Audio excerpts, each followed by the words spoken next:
Fasten your seatbelt. The horizons of your universe are about to expand. Knowledge Adventure proudly presents Speed.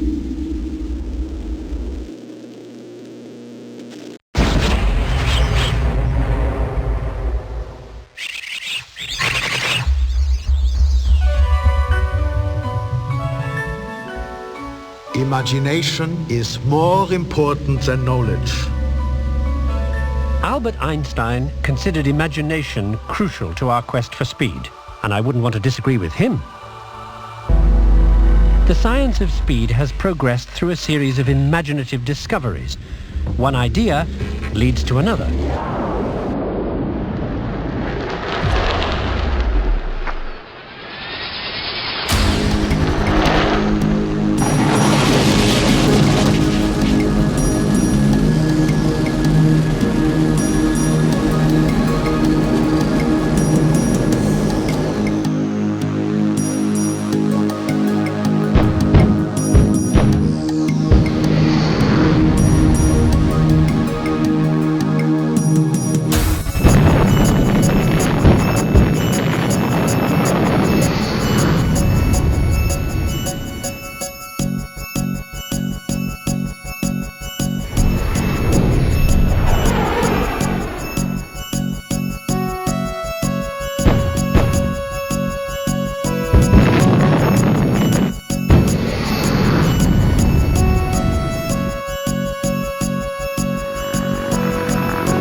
Good evening, nostalgia fans, and welcome to what I personally believe to be the greatest IMAX movie-based MS-DOS experience ever to exist on this planet. Over the next 2 hours, we will be exploring the science of speed and learn about how mankind has tackled the laws and nature and physics of the universe to travel at speeds beyond their ancestors' imagination. However, though, our speed journey can only begin at one place: how fast Mother Nature can make storms across the Earth.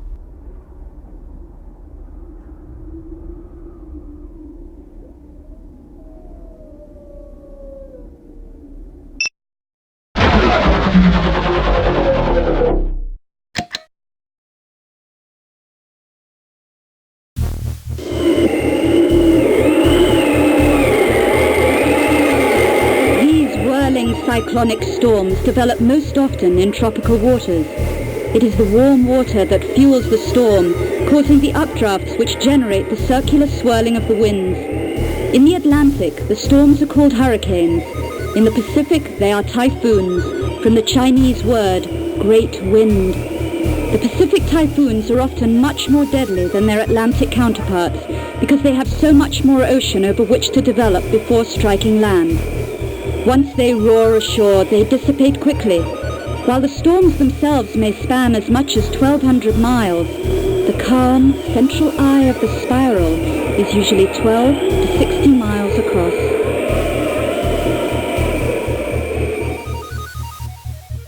Hurricanes strike the southeastern United States several times on an average summer.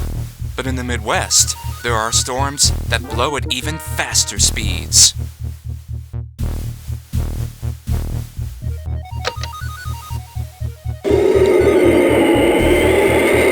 Tornadoes, like the one that carried Dorothy to Oz, are generated by atmospheric conditions which blend high humidity and the convergence of warm, moist air at low levels with the cooler, dry air up above. It is a frightening sight to see the long, snaking funnel drop from the belly of a cloud mass and wend its way downward.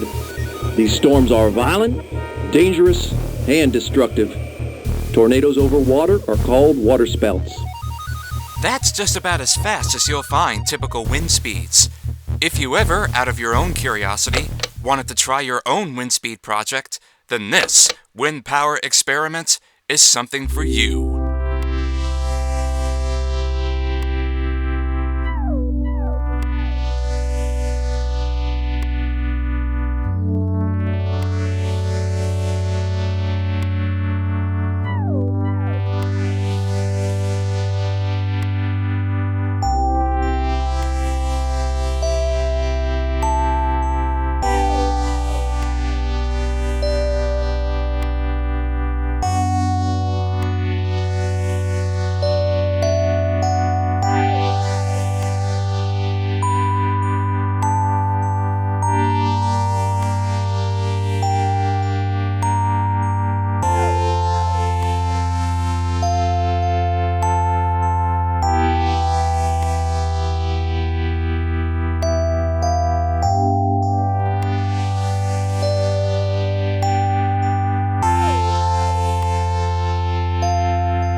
That will cover our wind speed section. Now it's time to move on to nature's own living creatures.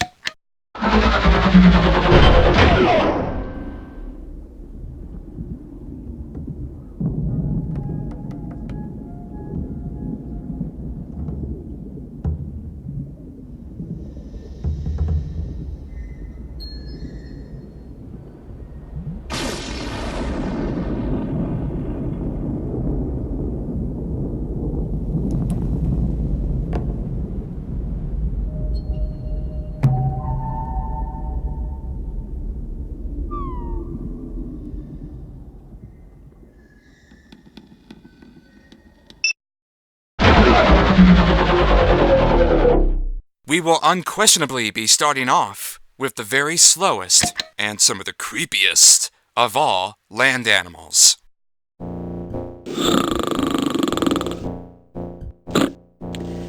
The very fastest species of land snail, if one can call any snail fast, is the garden snail. 2 feet is the snail's racing equivalent of a 4-minute mile. A garden snail once blazed through this 24-inch course in 3 minutes, making the animal able to complete a mile in 5½ days.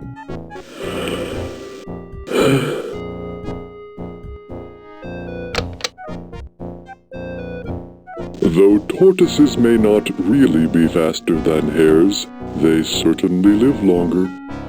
The most famous of the giant tortoises live on the Galapagos Islands.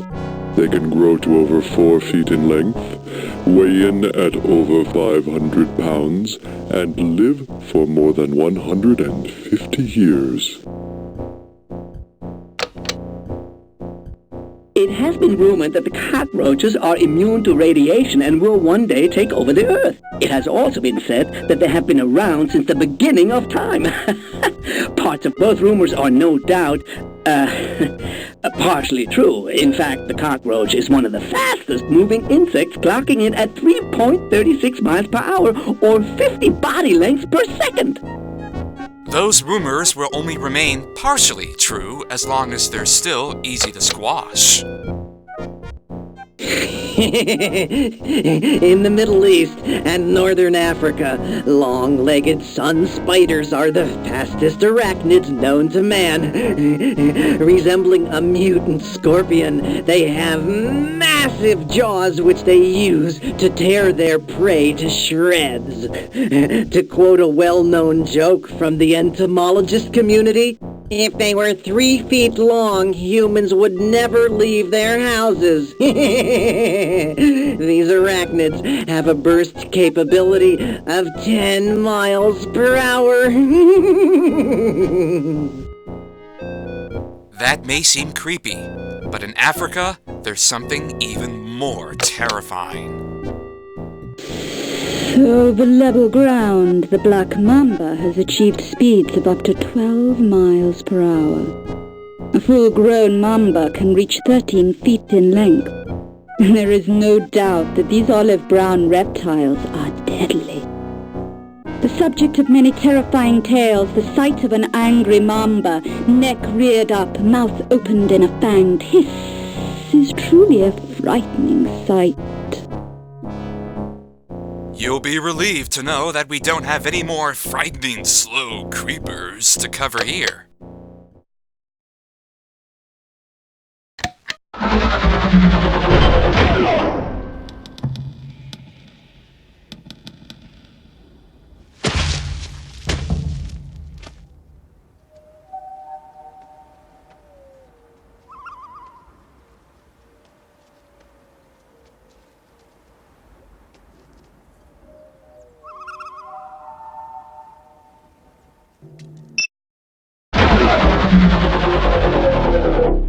Now we move on to a faster animal class, the mostly peaceful vegetarians. European cattle are thought to be descended from aurochs, a large wild ox, first domesticated by primitive humans in the Stone Age. Not known for their great intelligence, cattle are bred worldwide for beef, dairy, and for use as beasts of burden. The cow in India is a sacred animal.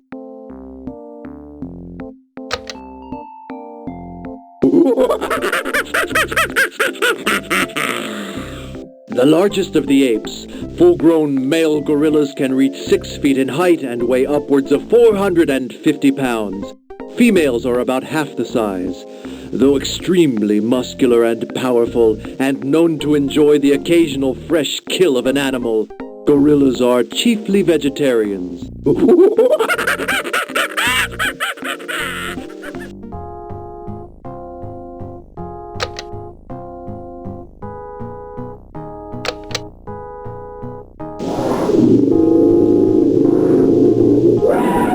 Long, strong legs don't make an animal faster.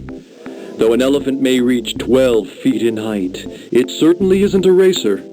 Weighing in at more than 6 tons, a full-grown elephant has legs like tree trunks. The legs use so much energy supporting the body that the elephant moves in lumbering strides, averaging 2.5 to 8 miles per hour. It takes a tremendous amount of anger or fear to motivate one of these giants into a 26-mile-per-hour charge.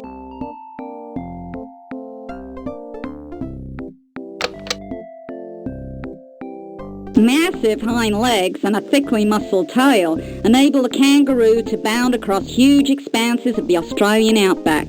30 miles an hour is not uncommon. The longest recorded jump occurred when, while being pursued, a female red kangaroo made a whopping 42-footer.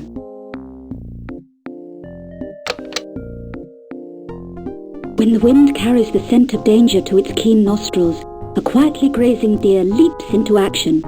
Exploding into motion, it springs gracefully into the air and bounds forward, racing for safety at speeds of 30 miles an hour or more.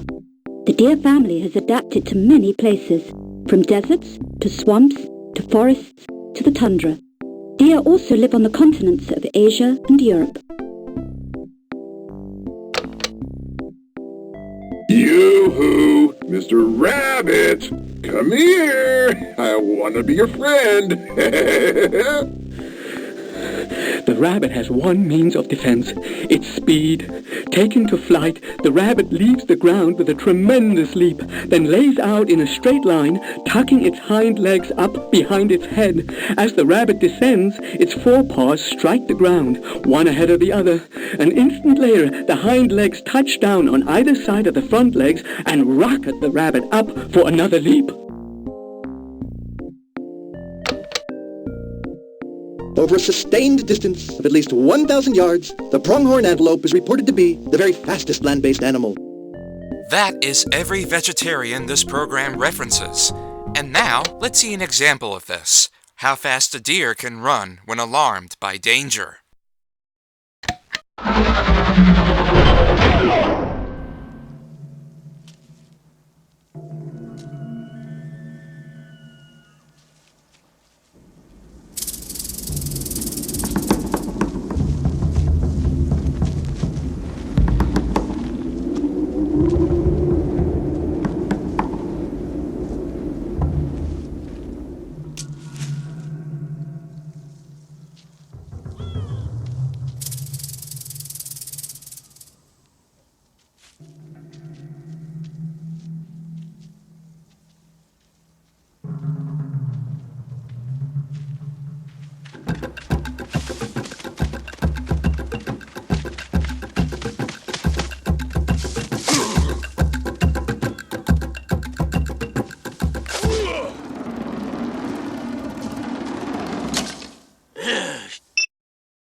After seeing the hunter throwing that weapon, it kinda has us all thinking about hand-delivered projectiles, doesn't it?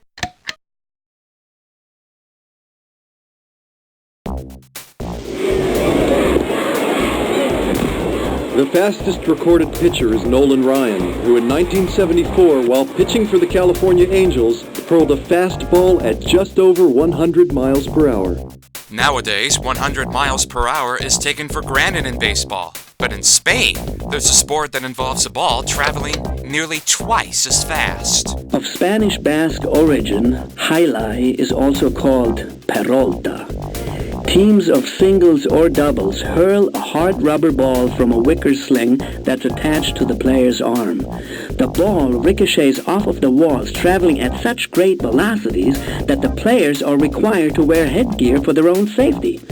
The only comparable game ball speed is that of the golf ball, which only achieves a speed of 170 miles per hour when driven off of a tee.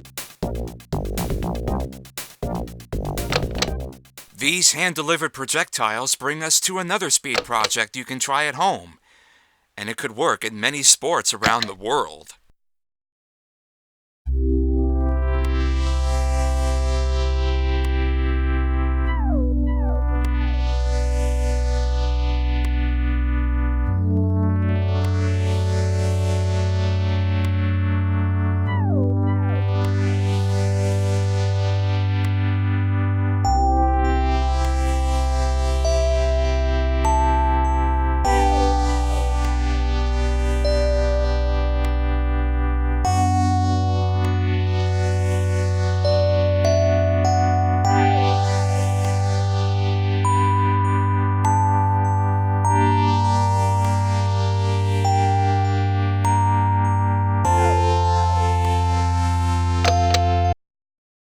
However, as we're about to see, it wasn't something you could always enjoy in the days of early mankind.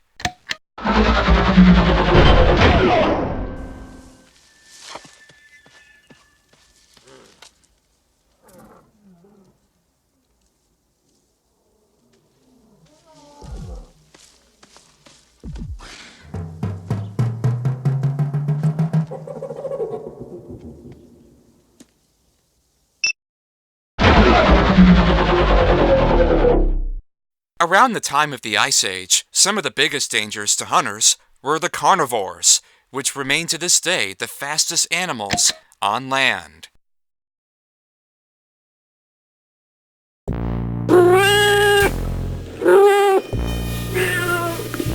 We've all heard stories of cat superstitions, especially around the time of Halloween. But the cat wasn't always cast in such a dark role. Domesticated early by the people of Egypt, the cat became a sacred animal because of the cat goddess Bast. In this time, the people of Egypt were forbidden to kill a feline.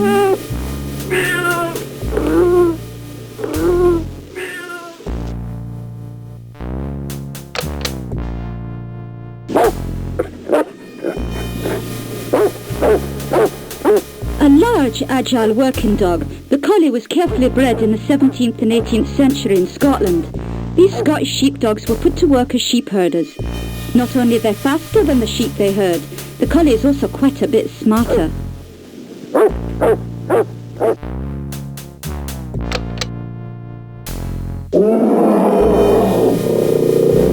Perfectly adapted to life in the frozen ocean, the polar bear is insulated from the cold by its thick, greasy white fur.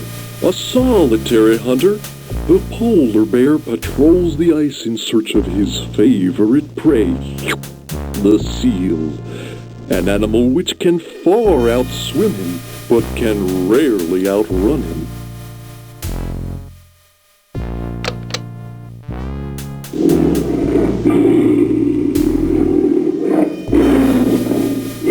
The southern thrust of the last ice age forced tigers, like many other animals, to seek warmer climates in which to live.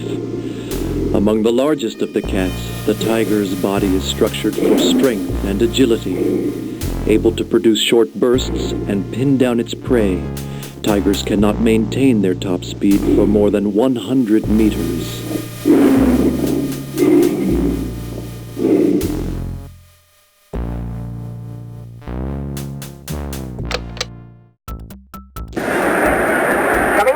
That focus on the inside in front, speed 6, Russell Boyd third. The earliest record of dog racing dates back to the Greek writer Aviation about 150 AD. Though the sport is now international, most racing greyhounds are currently bred in Ireland.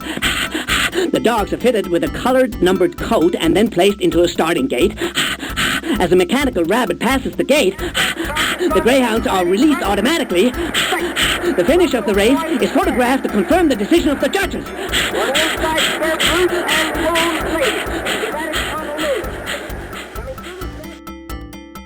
A few of you could be arguing that the greyhound is the fastest land animal, but just because they're bred for racing doesn't make them the fastest.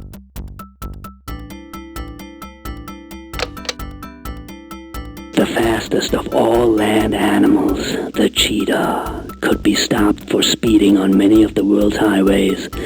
With the acceleration of a sports car, the cheetah streaks across the African plain in pursuit of its prey. If a cheetah has timed its run properly, it can knock down a fleeing antelope in seconds.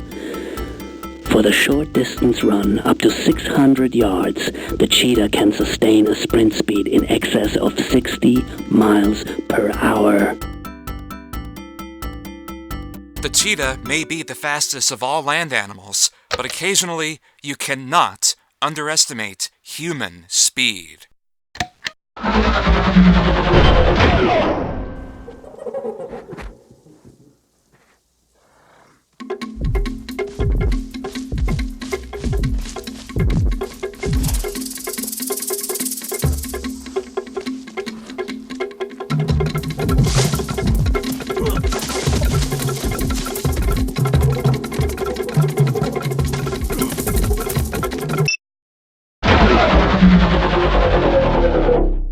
Now, let's take a look at some human speed records set in the Olympics. During the 1988 Olympic trials for the 100-meter dash, Florence Griffith Joyner, aka Flo Jo, reached a peak speed of 24.58 miles per hour. At that rate, she would have been nearly 3 meters ahead of the men's world record pace of 100 years ago. To this day, FloJo still holds the records for women's 100 meters and 200 meters. There's also a separate record book for men's records.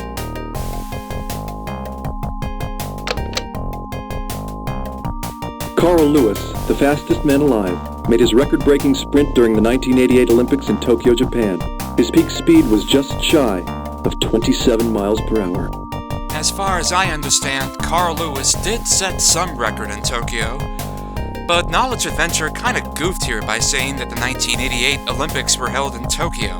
They were actually held in Seoul, South Korea. Also, Lewis's records have since been shattered, and today's records belong to a Jamaican runner named Usain Bolt.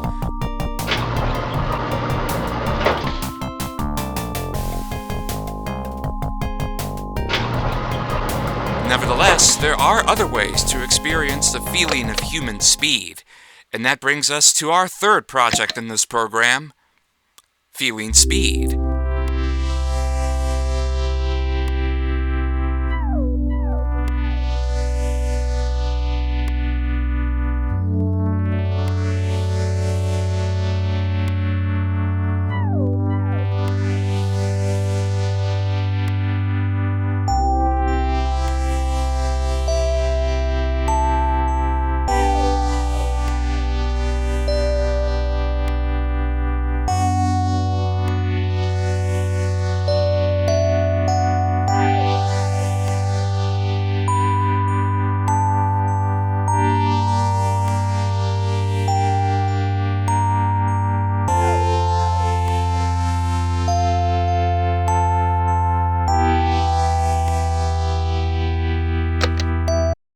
Oh, but that's not all. We have a simulation over here that demonstrates human speed.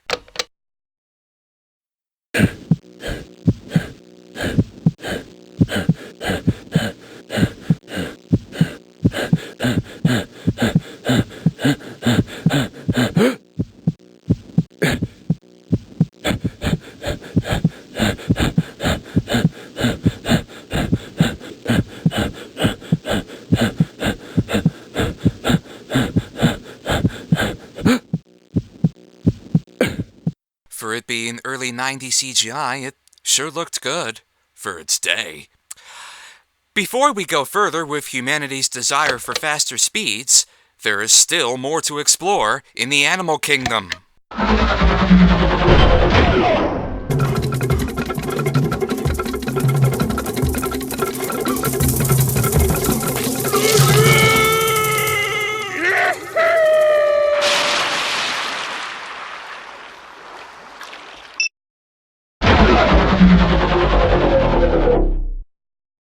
Let's take the next part of our journey under the sea to meet the world's fastest swimmers.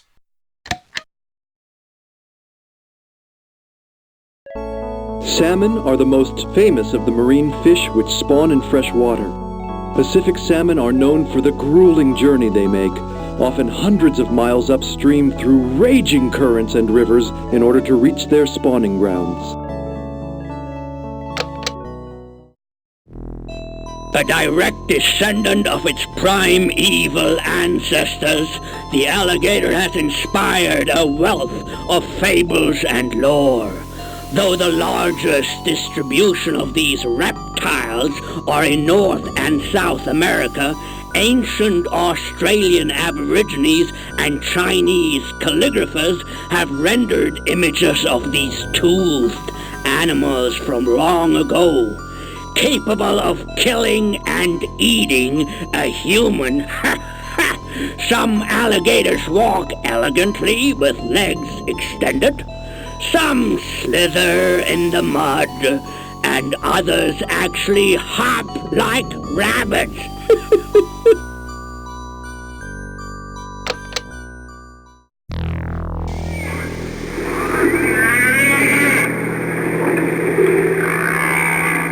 The blue whale is the largest animal in the history of the Earth. They can reach 90 feet in length and weigh as much as 125 tons. Though once hunted by whalers, only the species of whale known as the right whales are currently teetering on the brink of extinction. Despite its size, the blue whales migrate several thousand miles per year and cruise at an average of 3 to 10 miles per hour, with the occasional sprint of over 25 miles per hour.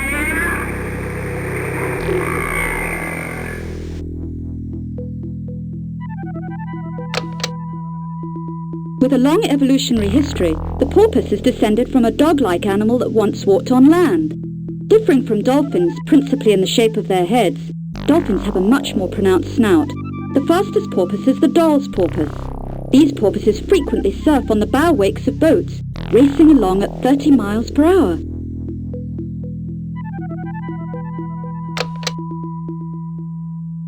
Living in tropical and temperate seas, the 50 species of flying fish don't actually fly. They glide above the surface to avoid hungry predators. They achieve this feat by beating their tails as they approach the surface, breaching, then spreading their oversized pectoral fins like the wings of a glider. They then continue beating their tail to enable them to skip across the surface.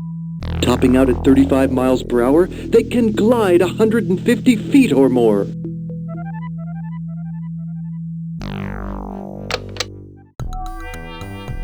With a long, powerful tail that thrusts from side to side and fins for steering, the shark is a near-perfect aerodynamic design.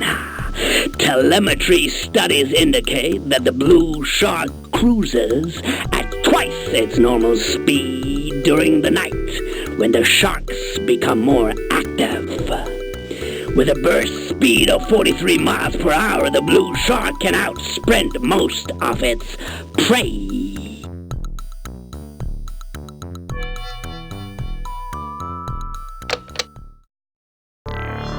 Working in much the same way as the tapered nose of an aeroplane or missile, the long, thin extension on the upper jaw of the sailfish places it in the family known as billfish. The bill decreases water resistance and increases speed. No one is sure about the purpose of the sailfish's sail, but it is suspected that the sail is raised while the animal circles its prey, forcing the school of smaller fish into a tighter group so that more can be caught. That's all we'll be seeing of the fastest animals beneath the water. And now, let's meet those who like to take to the skies.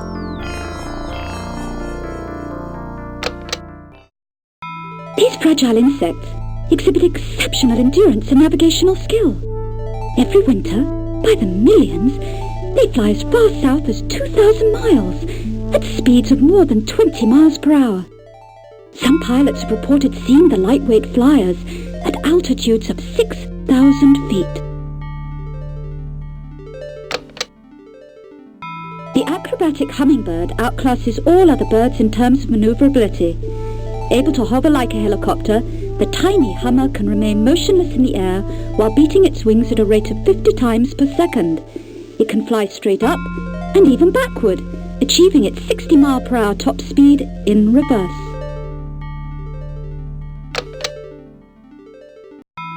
About the size of the American robin, the spine-tailed swift of Asia is the swiftest swift on record at 106 miles per hour. With small legs and feet tucked in close to its body, the swifts are such accomplished aerialists that they hunt insects, eat, drink, bathe, court, and even mate while in flight. That is only nearly half as fast as the fastest animal we'll be seeing in this program.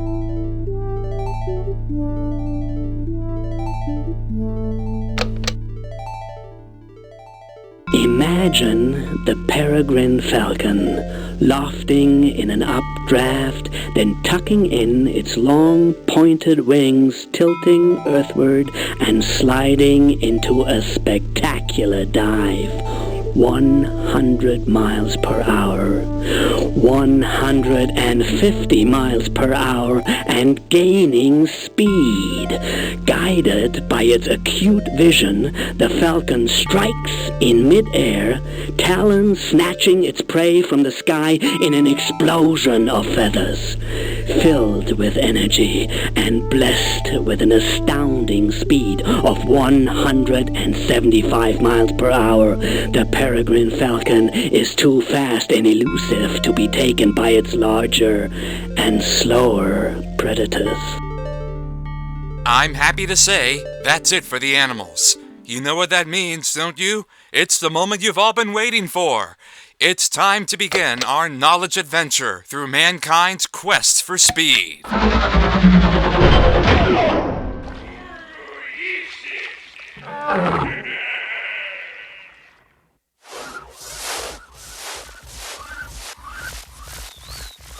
Someone once said, if all the cars in the world were lined up end to end, some idiot would try to pass them. Well, whoever said that certainly knew something about human nature. For no matter how fast we have been able to move during human history, there has always been someone who wanted to move faster yet. The motivations behind the desire for greater speed differ widely, but one common thread can be found in the speed demons' willingness to risk life and limb as they attempt to defy the physical laws of nature in the universe. This film is an examination of various aspects of speed on the ground, in the air, and in space, hopefully to shed some light on where we may be heading in such a hurry.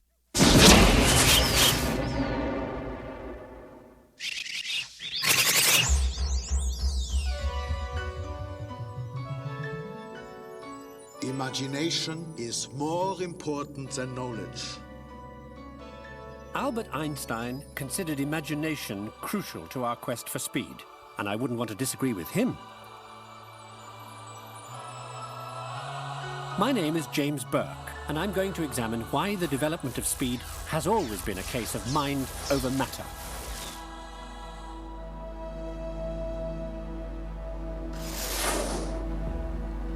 The science of speed has progressed through a series of imaginative discoveries.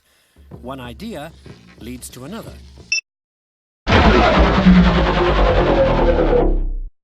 Have you ever wondered how the wheel originated? Well, let's take a little history lesson about this fabulous invention.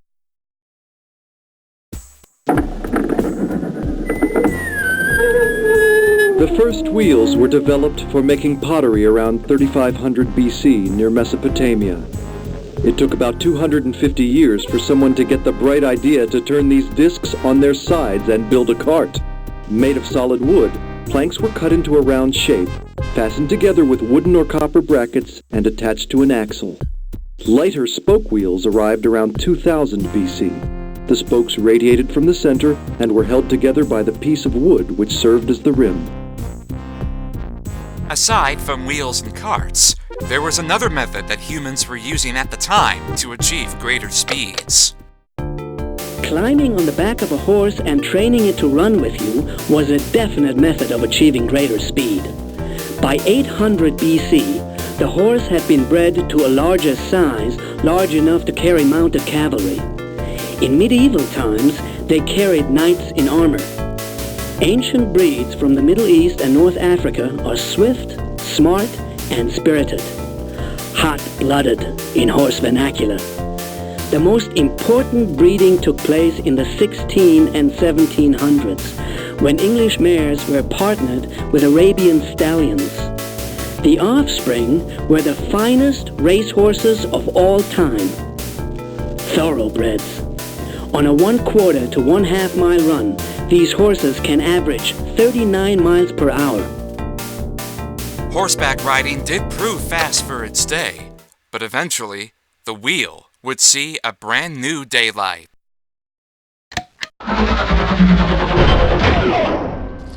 Each time an invention is refined and improved, it allows us to go that bit faster.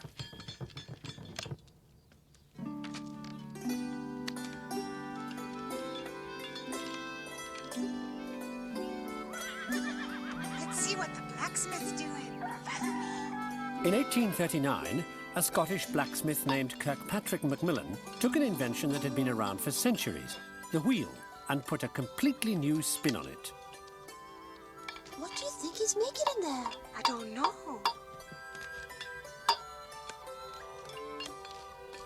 Hmm? Do you think he saw us?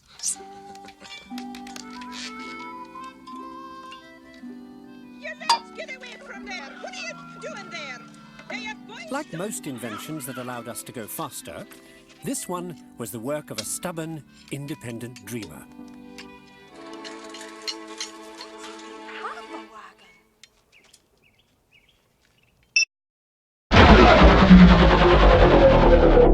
That work was just the beginning of the development of what we all now know today as the bicycle.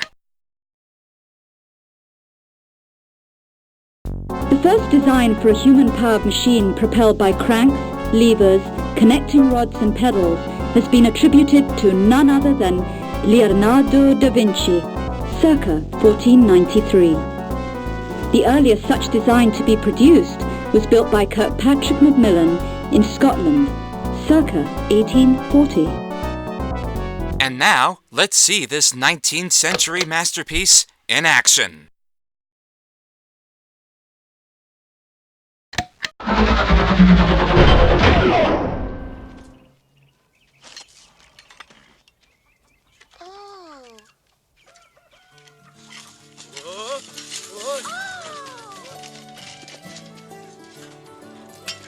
Macmillan realized that his legs would generate more power if he put two swinging cranks on the rear wheel of a hobby horse.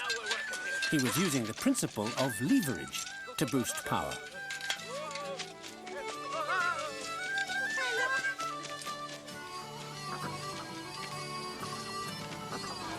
I'm going too fast.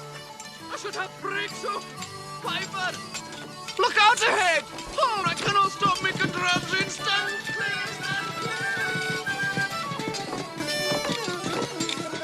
The first self-propelled bicycle had no gears, no brakes, no rubber tires. But it was a beginning. How fast can it go? How fast? Well, what would you say to about 10 miles in an hour? 10 miles in an hour. Oh.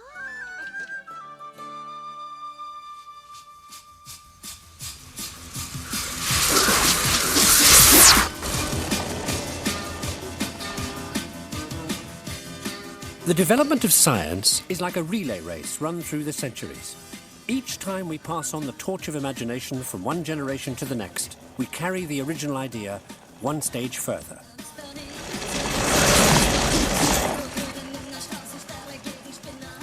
The top speed of the bicycle is limited by factors like gravity, friction, and wind resistance. In fact, achieving greater speed with any vehicle is the triumph of imagination over the laws of physics.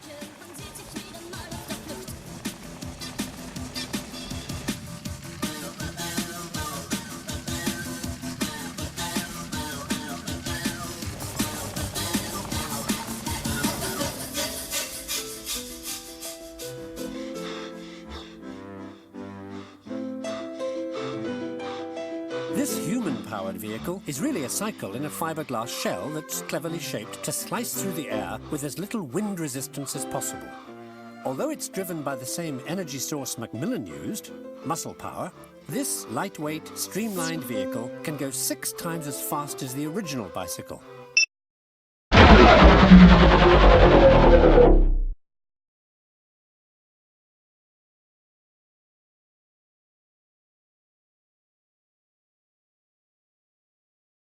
We now fast forward through time and see where the bike stands in the current record books.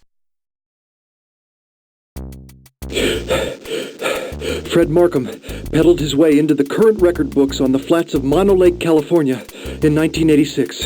He holds the current world speed record for a human-powered vehicle with a 200-meter flying start at 65.48 miles per hour. I am sure that Markham's record has since been broken, but my research couldn't quite give me a clear picture of today's record. The Daedalus project is named after the mythological Greek carpenter and his boy who built wings of wax and feathers and escaped King Minos's imprisonment.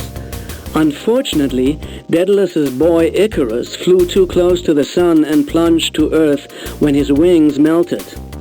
Carnelos Canelopoulos achieved the goal of the Daedalus project when he pedaled a flying machine with a 112-foot wingspan from the island of Crete to Santorini. Over the 74 miles, he averaged 18.5 miles per hour. 18.5 miles per hour for a flight with no engines at all. Well, you know what they say about all these human-powered speed triumphs. Not bad. But what if you want to go even faster?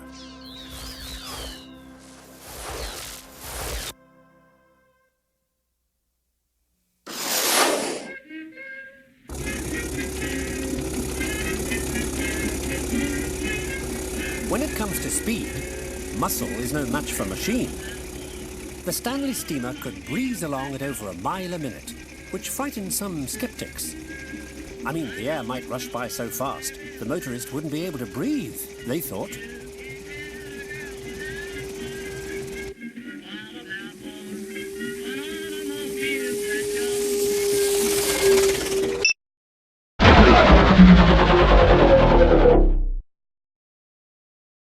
Speaking of steam cars, let's take another history lesson about the origin of steam power.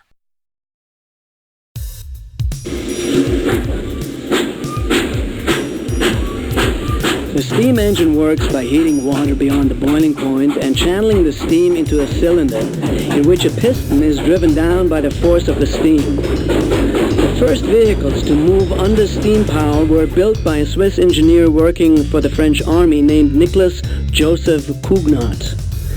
In 1765, he began building a machine to pull artillery, but the major drawback of the day was the inability to bore a truly round cylinder and matching piston. The problem was mostly resolved by 1769 when Cugnot's tractor trudged off with 4 passengers at a whopping 3 miles per hour. Though he had licked the cylinder problem, he seems to have had a more difficult time with the steering mechanism. There are many stories of him roaring around the streets of Paris, terrifying the fleeing populace with his fire-breathing monster, ultimately knocking down a wall in order to stop. In contrast, by the mid-20th century, someone at General Motors came up with the bright idea to use the sun to power cars.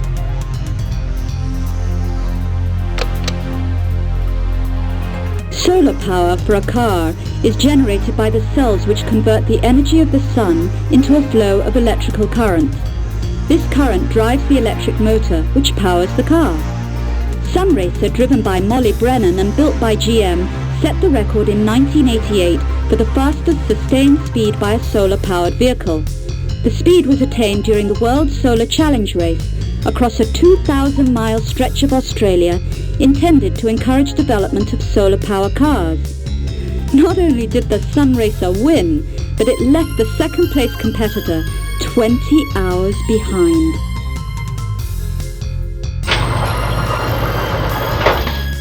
As we can see by the research I've done, the old record of 48 miles per hour by a solar-powered car has since been surpassed. Today's record for fastest solar-powered car belongs to SunSwift 4. Driven by Barton Moyer on January 7, 2011, SunSwift 4 achieved the top speed of 55.2 miles per hour. I should also mention that we will stumble across many other speed records that have been broken since the 1993 release of this program, and what vehicles hold them today. This was only the first example.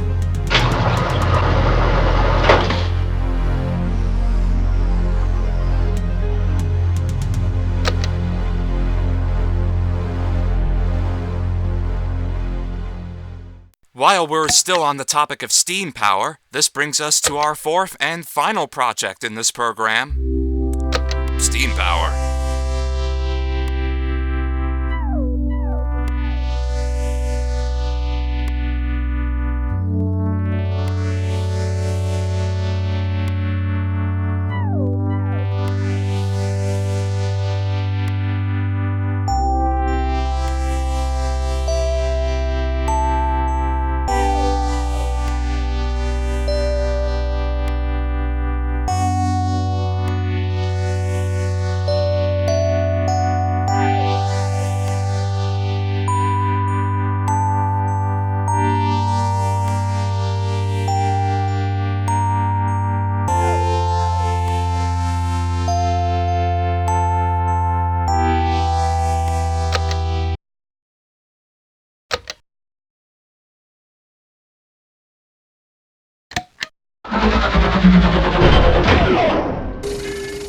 By 1906, a Stanley steamer racing car reached 127 miles an hour. But there was one problem. Steam cars needed 2 separate systems, one to make steam and the other to propel the car.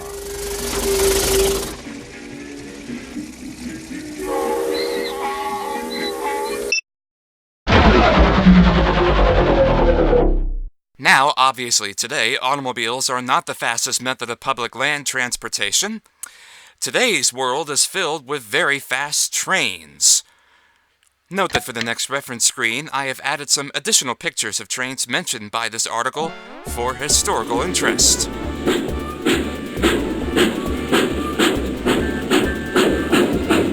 In 1829, departing from Liverpool, England, Stephenson's rocket chugged down the rails at the incredible speed of 29 miles per hour. In 1965, the Japanese bullet trains averaged speeds in excess of 100 miles per hour. Nowadays, trains can achieve peak speeds of 180 miles per hour and beyond. Le Train à Grande Vitesse, the very fastest passenger train in service, runs from Paris to Le Mans, and if the length of straight track was long enough, could sustain its maximum record-breaking speed of 320 miles per hour.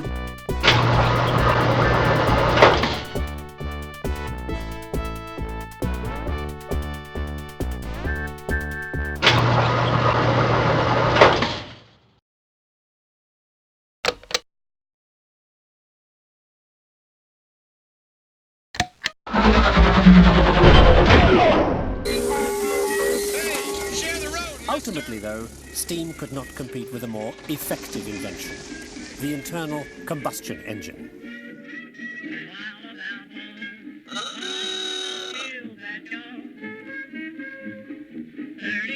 Although the internal combustion engine hasn't changed much over the years, little refinements have made cars faster and faster. But as the speed of cars increased, so too did the dangers.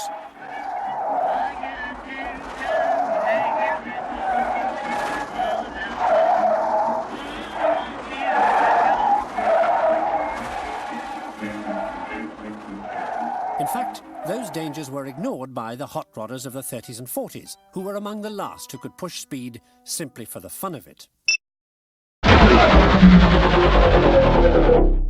Daredevil Machines. Dangerous in the past, but nowadays used for more proper reasons, such as the greatest creation to run on 2 wheels. The earliest motorized bicycle was built in 1885 by Gottlieb Daimler in Germany.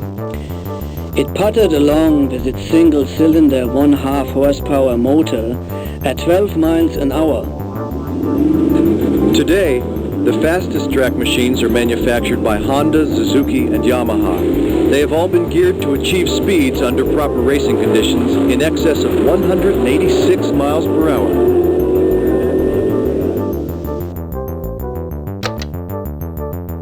Let's compare that to what a Daredevil may have done in 1937.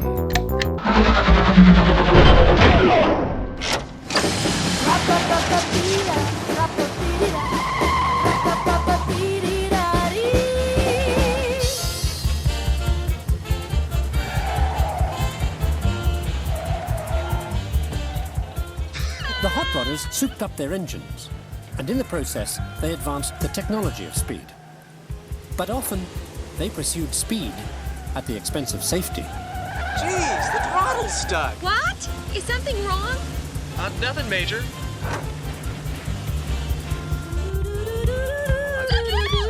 The car's broken! Get out of the way! And then my heart stood still. There goes my better Billy.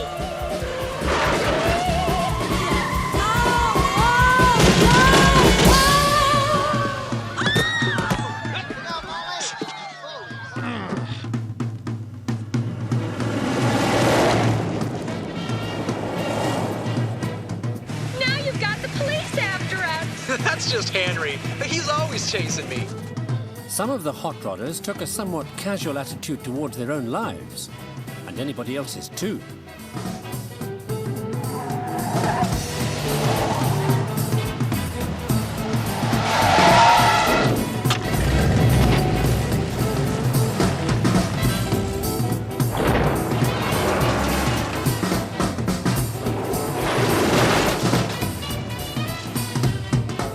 The hot rod was not an elegantly crafted racing machine, but these backyard mechanics improved performance dramatically by modifying the engines.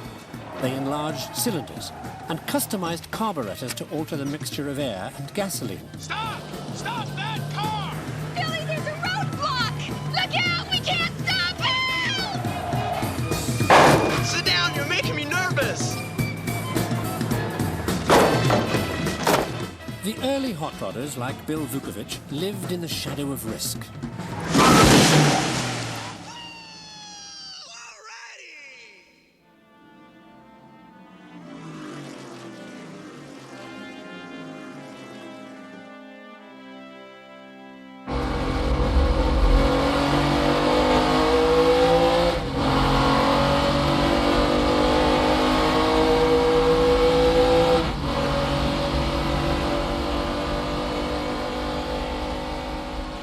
Today, speed is tested not on the road, but on the racetrack. GT race drivers don't go fast just for the fun of it. Speed is now big business.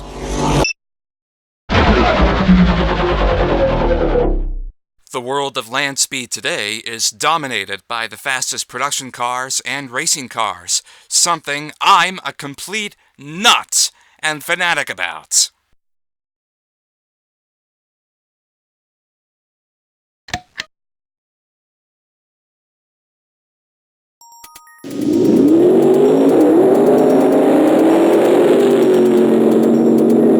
The Jaguar XJ220, built by Jaguar Sports in England, is currently the fastest production car in the world.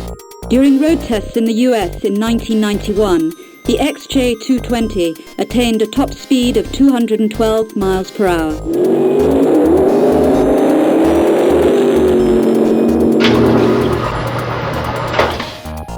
As of today, the world's fastest production car, officially, is the Bugatti Veyron Supersport, which achieved the top speed of 257.87 miles per hour in 2010.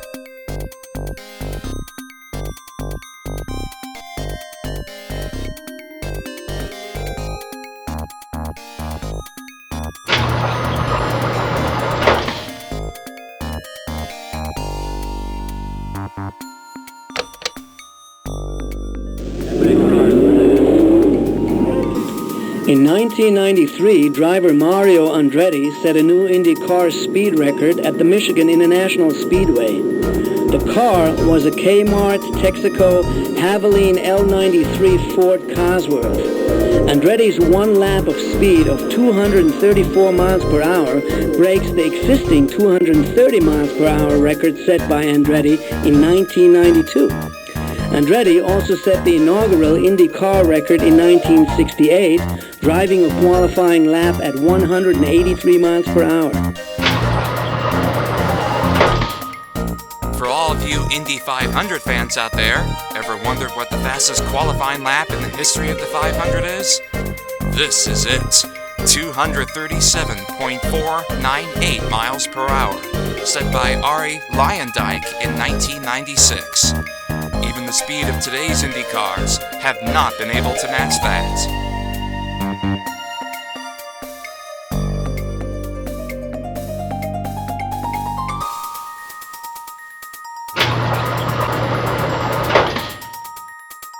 Oh, and by the way, I have a little bonus for you. I got this little piece from the floppy disk version of Speed, showing the fastest acceleration time for a sports car. By the time this program was released, the Ferrari F40 held the record, 0 to 60 miles per hour in 3.98 seconds. However, surprise, surprise, maybe no surprise at all. That too has also since been broken. Today's acceleration record is held by the Porsche 918 Spyder, which in 2015 posted a 0 to 60 mile per hour time of just 2.2 seconds.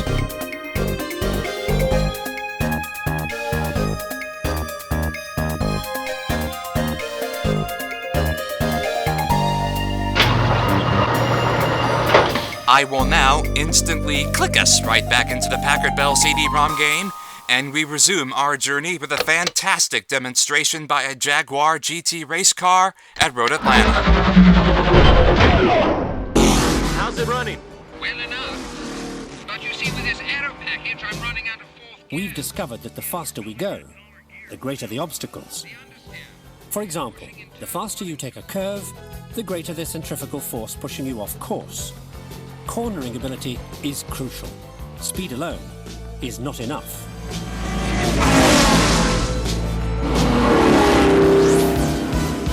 Nicky boy, you just blew 2/10 off your best lap. Have we reached the limit?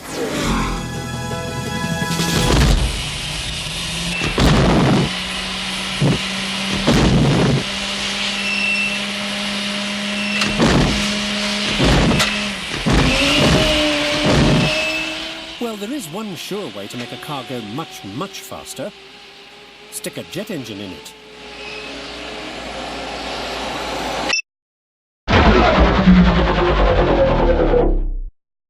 When you put a jet engine into a car, you are entering yourself into a possibility to challenge some of the most daring land speed records set throughout the last 50 years.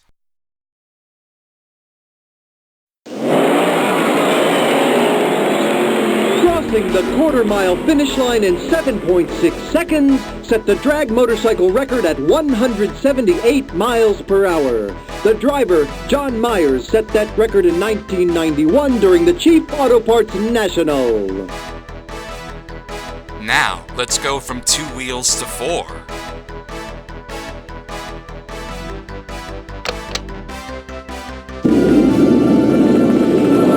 The first jet-powered dragster, the Green Monster, was built in 1959. The first driver to be licensed by the National Hot Rod Association and a pioneer in the jet dragster arena was Roger Gustin. Currently, the nation's fastest-powered car is Flashback. In 1993, at the Atco Raceway in New Jersey, Phil Smith blazed down the asphalt at 304 miles per hour.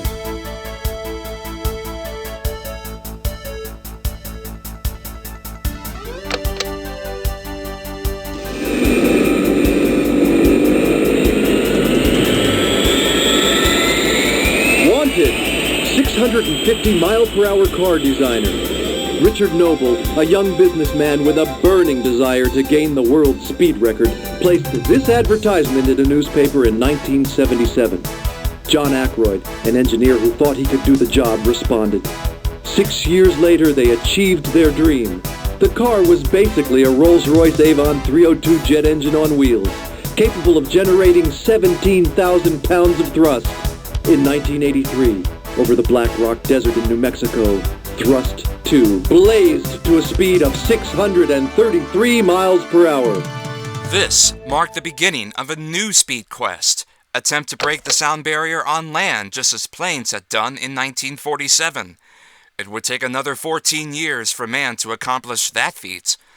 Until then, though, speed fanatics had become fascinated by the jet-powered dragsters.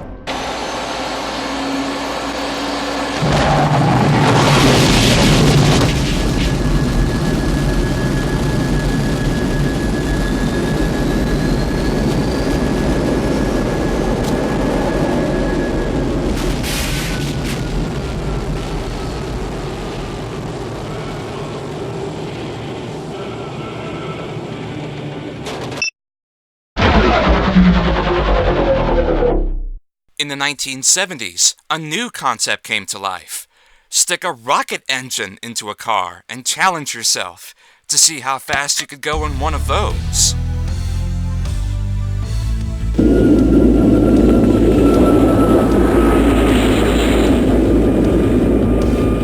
Unlike a jet car, a rocket car needs no air intake. It could actually work in the vacuum of space. In 1976, driving a 48,000 horsepower three-wheeled rocket car called Motivator, Kitty Hambleton reached a top speed of 524 miles per hour, becoming the fastest woman on land. Interestingly, Kitty Hambleton became deaf during her early childhood.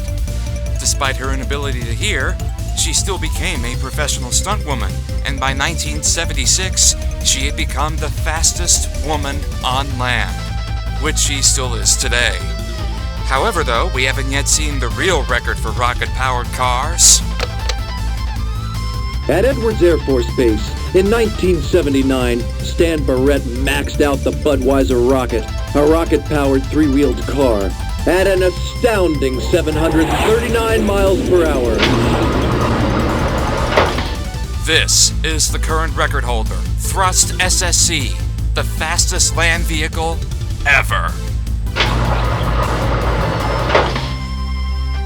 It really makes us all wonder, will we see an even faster land speed record in the 21st century? Well, only time will tell.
The aeroplane freed us from that most stubborn obstacle to speed, friction between vehicle and ground.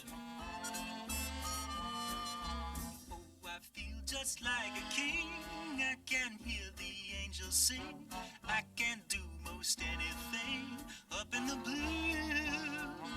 I left my problems on the ground. All my cares are upside down. You know where I can be found up in the blue.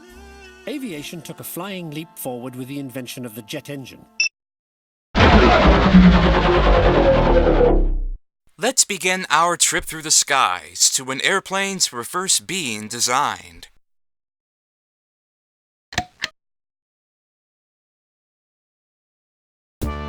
Though the Wright brothers were the first to actually fly an aeroplane, Sir George Cayley designed an aeroplane of sorts nearly a century before.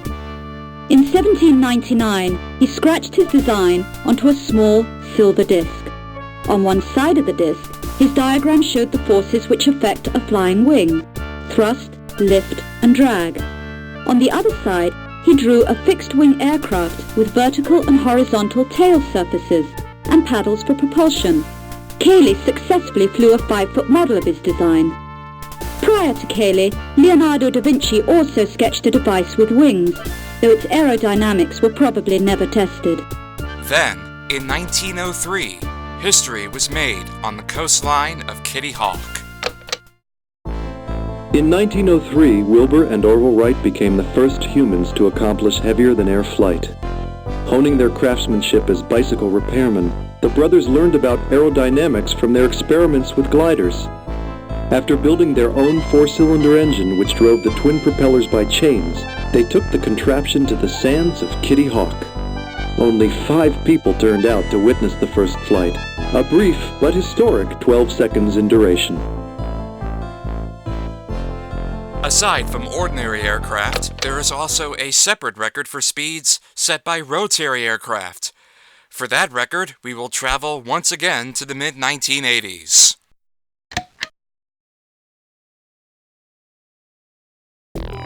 As in the case of the fixed-wing aircraft, Leonardo da Vinci did some rough designs for the helicopter, although the French were building helicopter-like toys prior to da Vinci's drawings. The first practical helicopter was built and flown in Russia by Igor Sikorsky, circa 1936. The speed record for the whirlybird was set in 1986. The British Ministry of Defence partnered with Westland Helicopters and built the Westland G-Lynx, a lighter and more powerful version of the Army Lynx. It twirled into the record books at 249 miles per hour. As of today, that remains the current speed record for helicopters, but it can't compare to that magic moment when the imagination of mankind would triumph once again. But then, an invisible limit was reached. Throughout time, man has learned to travel faster and faster. But now, in 1946, that progress may be coming to a screeching halt. It now appears to aviators and scientists alike that there is a speed barrier that is impossible to conquer. The sound barrier. At speeds above 600 miles per hour, P-38s, P-47s, and even the most modern P-80 jet fighters encounter mysterious forces that rip them apart. The result? Tragedy. The latest casualty is Britain's #1 test pilot, Geoffrey de Havilland, who only last week challenged the sonic barrier in his swept-wing Swallow aircraft. As he approached the speed of sound, his airplane suddenly disintegrated. The reason? Unknown. Scientists now theorize that at sonic speed, air packs up in front of an airplane like snow before a snowplow, creating an invisible wall that is impossible to penetrate. Many airmen now fear that the speed of sound is the fastest man will ever travel. Undaunted by previous disasters, aeronautic engineers are pushing ahead against staggering odds to conquer the mysterious sound barrier, testing new airplane shapes in sophisticated wind tunnels. Their latest design, the Bell X-1, as much a rocket ship as it is an airplane. And now the moment of truth is at hand, as the X-1 is airlifted to testing altitude to challenge the fearful sonic barrier. Tension mounts as the test pilot descends into the cockpit. Can he succeed where so many others have died trying? Will the controversial X-1 be America's biggest success or most tragic failure? And now in this exclusive film, the X-1 reaches critical speed. No airplane has ever traveled this fast and survived. Will the X-1 be torn apart?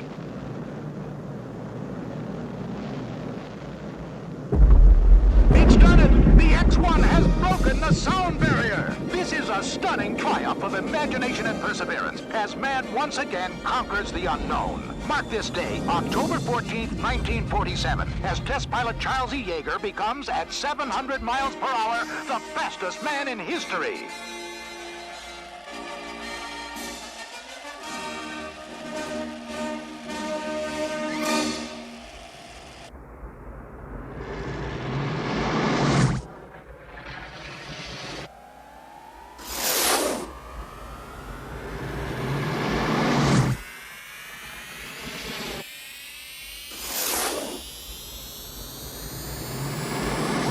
The top speed of the SR-71 is classified information.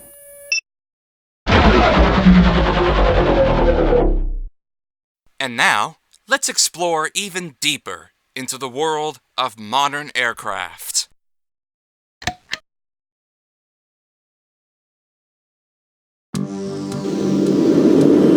The highest capacity jet airliner, fondly referred to as the Jumbo Jet, can hold more than 650 passengers. First lumbering into the air in 1969, the Boeing 747 has a top speed of 602 miles per hour. These jumbo jets would be almost instantly rivaled by something more than twice as fast.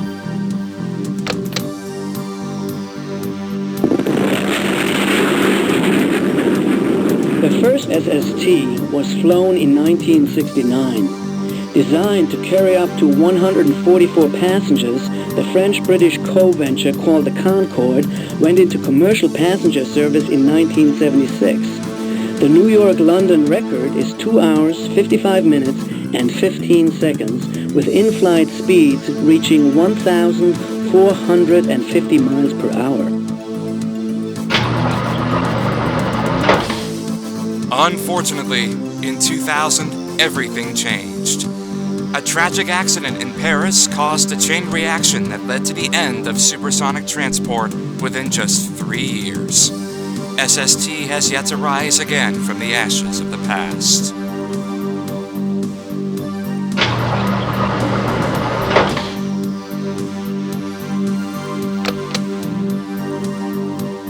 The Lockheed SR-71 Blackbird was first put into service in the U.S. Air Force in the early 1960s and, at the time, was the fastest plane in the world.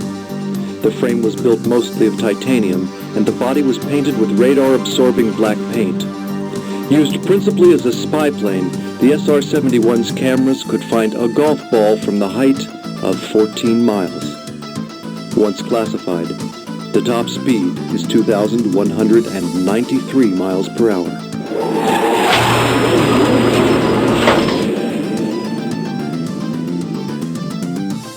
By the end of 1999, the Lockheed SR-71 Blackbird became nothing more than a museum relic, a fate that would await the Concorde just 4 years later.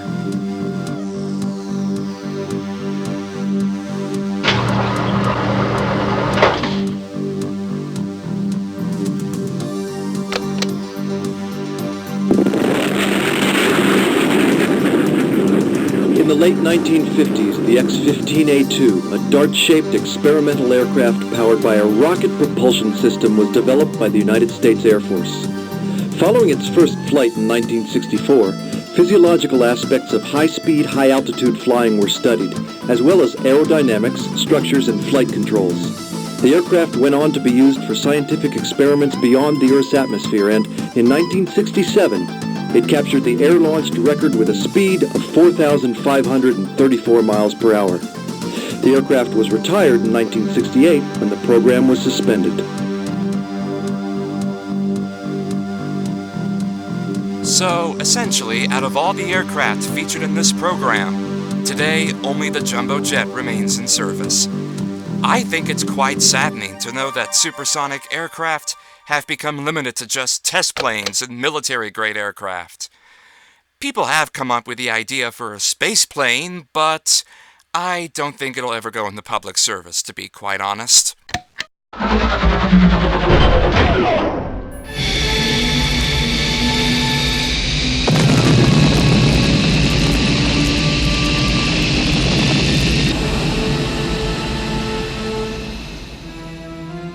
But when an object hurtles through the atmosphere at perhaps 5 times the speed of sound, it creates quite a stir. The friction of the air rushing past is so great that the surface of the plane heats up to over 1,000 degrees Fahrenheit. Without specially developed metal alloys, the SR-71 would disintegrate in mid-air.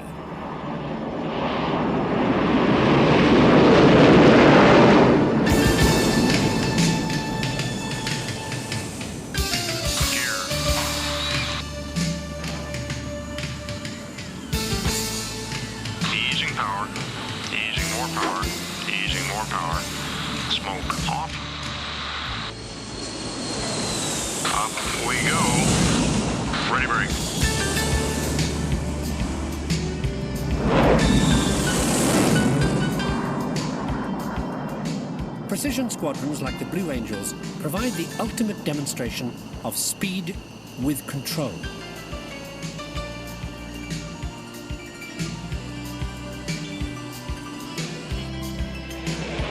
Center point. Rolling in. Take it in.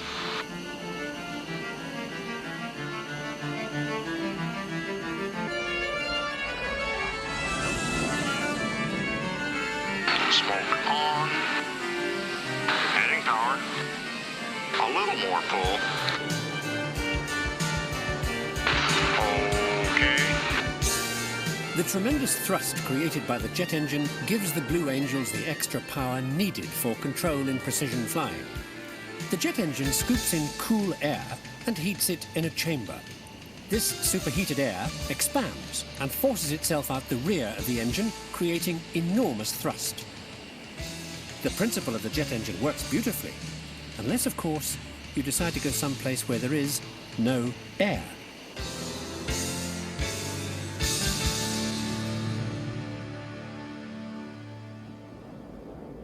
Unlike the jet engine, the rocket works in outer space because it needs no air.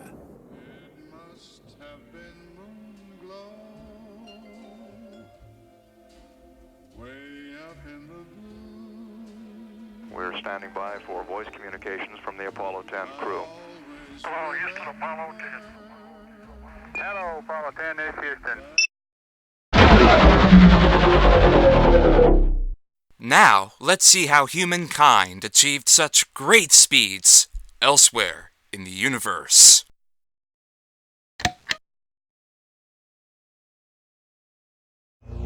Three vehicles have been parked since the early 1970s with no fear of ever receiving a parking ticket on the moon. Although each of the vehicles cost millions of dollars to make, they will in all probability never be driven again.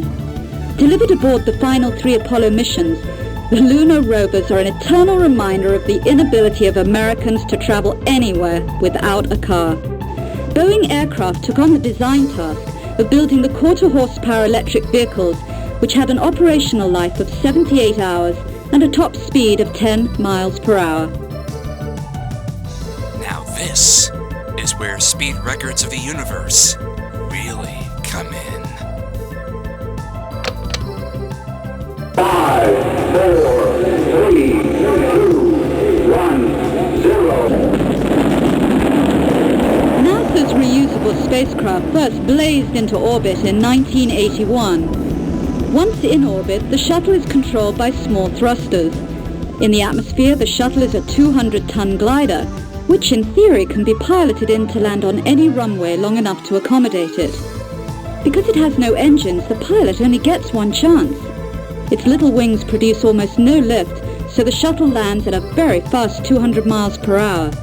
In space, the astronauts aboard cruise along at a cool 16,000 miles per hour.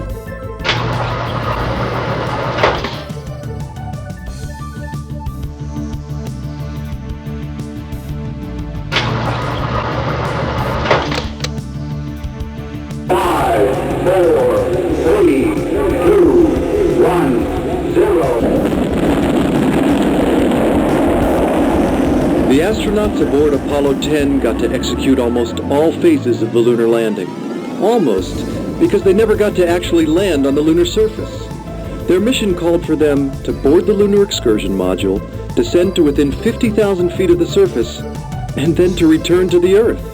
Since there is no gravity in space, the astronauts had no physical sense of the fact that they were cruising through the heavens at 24,791 miles per hour. I feel sure that this will be the fastest that mankind will ever travel. Should NASA ever announce a successor to the space shuttle, I would be surprised to see new numbers in the record books. However, for people who are not scientists, there is something about speed that many of us don't really pay close attention to. All of humankind are, in fact, space travelers. We live on this tiny blue planet which we call Earth, circling the sun once each year, while the moon orbits around us like an immense artificial satellite. The fastest planetary orbit is the closest to the sun, Mercury, at 107,752 miles per hour. The slowest orbit is the furthest, Pluto, at a mere 10,655 miles per hour. As occupants of the planet Earth, we travel at a constant 67,027 miles per hour. In this ever-expanding universe, everything in the Milky Way galaxy and our solar system is constantly moving through space. Every planet, every moon, every asteroid or comet, and every star, nothing in the universe is ever still. Roger, Houston, we've got a fantastic view of the moon. Glad to have you on the way back home. Roger, we are returning to the Earth. On May the 26th, 1969, astronauts aboard Apollo 10 went faster than any humans in history as they returned to Earth after orbiting the moon. 1, 2, 3, 4, 5. In the past 50 years, we've made enormous leaps in the development of speed.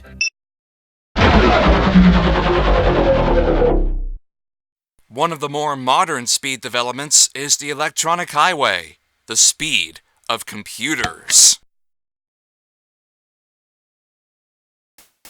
Optical fibers use light as opposed to radio waves as a transmitting medium. Tiny semiconductor lasers shoot pulses of light in response to incoming signals. These pulses then bounce down the inside of extremely thin fibers. Photodecoders at the other end then convert the signal to electricity for local transmission. In theory, a single fiber optic cable could carry 100 million phone conversations simultaneously. These fiber optics power many of our everyday devices, such as the world's fastest computers. In the time it takes you to read this sentence, a modern supercomputer could have solved 1 billion mathematical problems. Once thought of as the computer for the lunatic fringe, the Thinking Machine Corporation's connection machines have changed the fundamental way that problems are solved. Within these machines, thousands of independent, interconnected processors can each pounce on a portion of a complicated problem. The technology behind the Thinking Machines is called massively parallel processing. Several other, faster supercomputers have emerged in recent years, but the current record belongs to Summit, or OLCF4. Launched by IBM in June 2018, this machine's processing speed is theoretically capable of up to 200 peta floating point operations per second, making it today the fastest man-made machine in existence. I am sure, though, that sooner or later people around the world will continue making even faster computers. But there is only one thing that cannot be matched: the very source that powers it all. Though individual electrons move slowly, like a line of golf balls bumping up against one another, the speed of electricity itself is equal to the speed of light. The first accomplishment in the field of electricity was with the Chinese, when they developed the magnetic compass for navigation, circa 1000 AD. The first known electrical shock outside of lightning strikes was in 1745, when Pieter von Musschenbroek invented the Leyden jar, which stores static electricity. This shocking discovery prompted Ben Franklin to try his famous kite experiment, in which he showed that lightning is electricity. Never fly a kite in a thunderstorm. Mr. Franklin was extremely lucky. Several of his successors were killed while trying to duplicate his results. That, ladies and gentlemen, is the finest way to clock the electronic highway.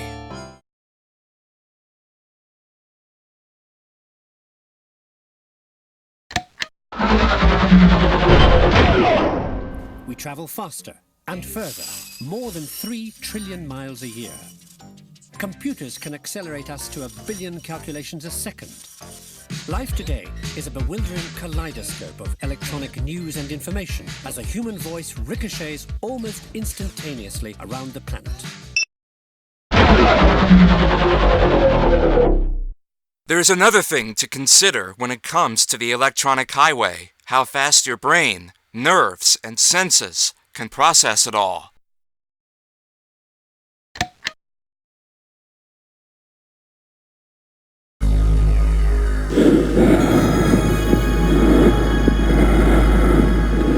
The slowest synaptic velocities are associated with the least urgent of human functions, like regulating the flow of blood to different parts of the body. The nerves that conduct signals most swiftly are involved in rapid reflexes, reactions for balance, posture, pain. These reactions are estimated to zip along at a brisk 270 miles per hour. Oh, and you should not only take the speed of thought into consideration, but also the speed of sound. The speed of sound is unrelated to the volume of the source. Temperature, however, does affect the transmission of sound waves. The hotter, the faster. The speed of sound is 741 miles per hour. At that rate, you can time the speed of sound by counting the seconds between a flash of lightning and the instant you first hear a thunderclap.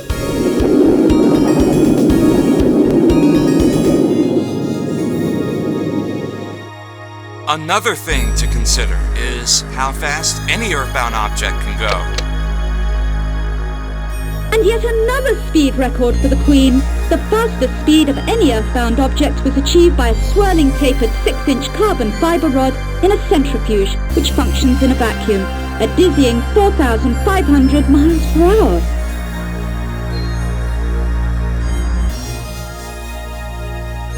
I have a feeling that now is the greatest time to open this interesting speed of thought simulation.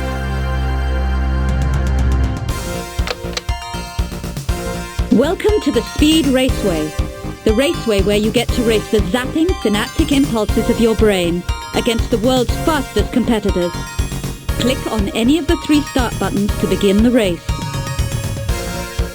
In this screen, we'll be racing the speed of thought in 3 different simulations. Our first simulation will involve racing the speed of thought in real time. Alright, ready, set, go! Oh wow, the Apollo spacecraft and the SR-71 both zipped across the finish line in an instant. From top to bottom, we have a speedrunner, a cheetah, what apparently looks like a racing bike, a racing car, a jet car, a jumbo jet, the SR-71, the Apollo 10 lunar module, and the synapses of the human brain.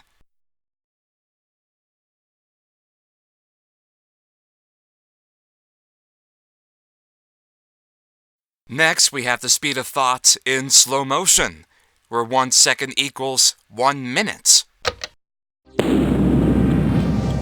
It still takes an instant for Apollo 10 to reach the finish line. The SR-71, not quite an instant. The jet car and the jumbo jet are also very close behind. Next comes the brain synapses, and then the racing car. As for the 3 on top, it's going to take a lot longer for them to reach the line, particularly the speedrunner at the top of the screen. This is why this particular simulation can be very time-consuming.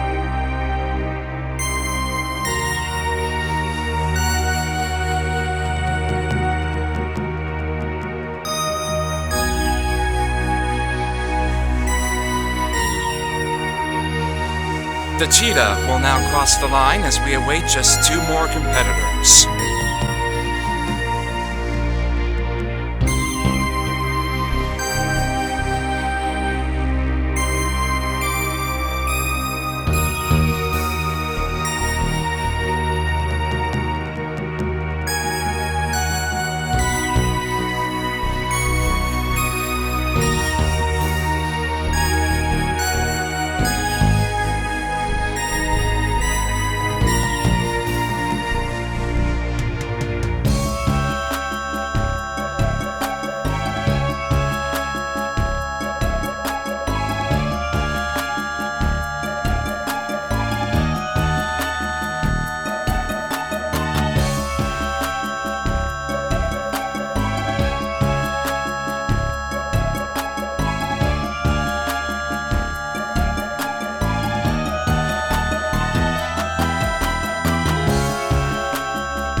So, as the speedrunner finally crosses the finish line, we have 1 more simulation in here, racing the speed of thoughts in very slow motion, where 1 second equals 5 minutes.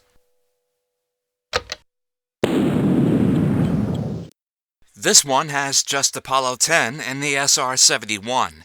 This, I would assume, would be a single second that has been slowed down dramatically, which further illustrates just how fast these 2 machines could go.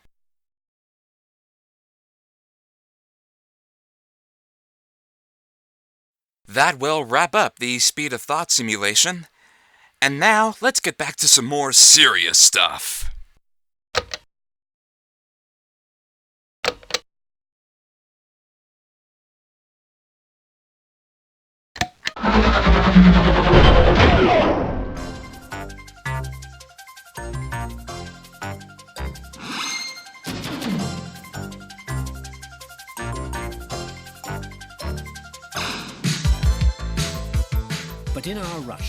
Have we stretched our physical capabilities to the limit?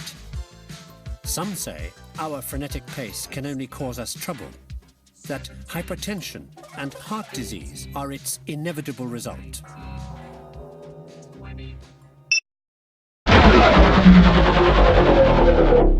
The main cause of all these health problems, including hypertension and heart disease, can be attributed to none other than bacteria.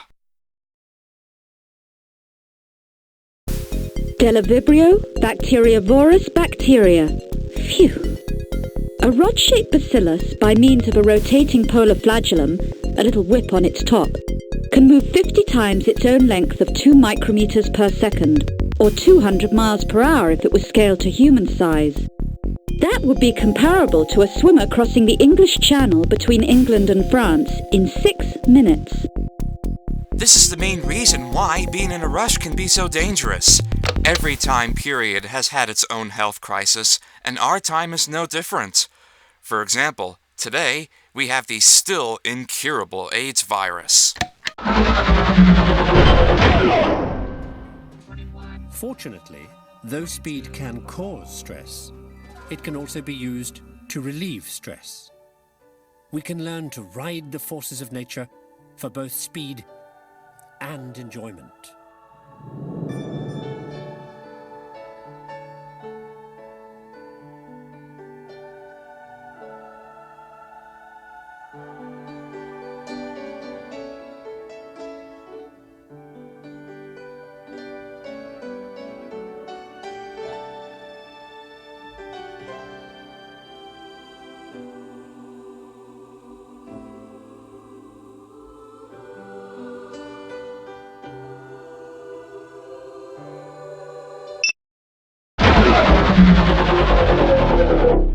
Now, aside from aircraft, there are other methods that humans have used to achieve greater speeds in the air. This next one is something I would never dream of doing at any point during my lifetime. The fastest airspeed that humans have reached by non-mechanical means is while skydiving. If skydivers point their heads down and tuck in their arms, they are able to get the ground to approach them at the rate of 185 miles per hour. Warning: secure parachute firmly before attempting to break above record.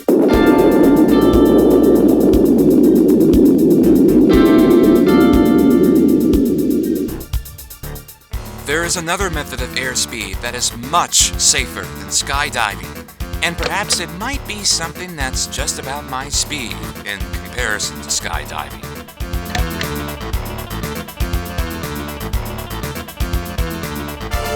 Wenn die bunten Fahnen wehen. In the late 1800s, Otto Lilienthal believed that the first step necessary for humans to fly was for them to learn to glide, and then to worry about attaching a motor to the wings. His daring experiment benefited all those who followed in his footsteps. Unfortunately, in 1896, as a result of those experiments, he crashed and died. Modern-day gliders are far safer and more manageable than Lilienthal's early experimental vehicles. Geht die Fahrt wohl übers Meer, wollen wir ferner Lande sehen, wollen wir auch noch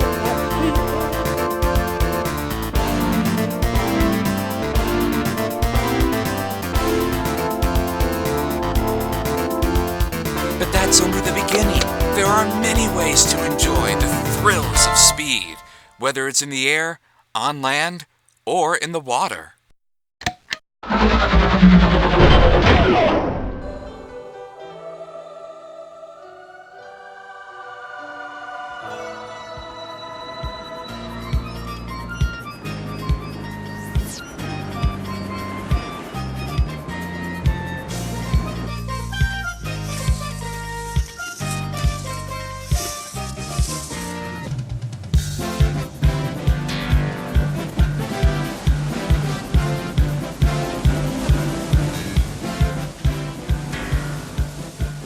The surfer traps the power of the wave.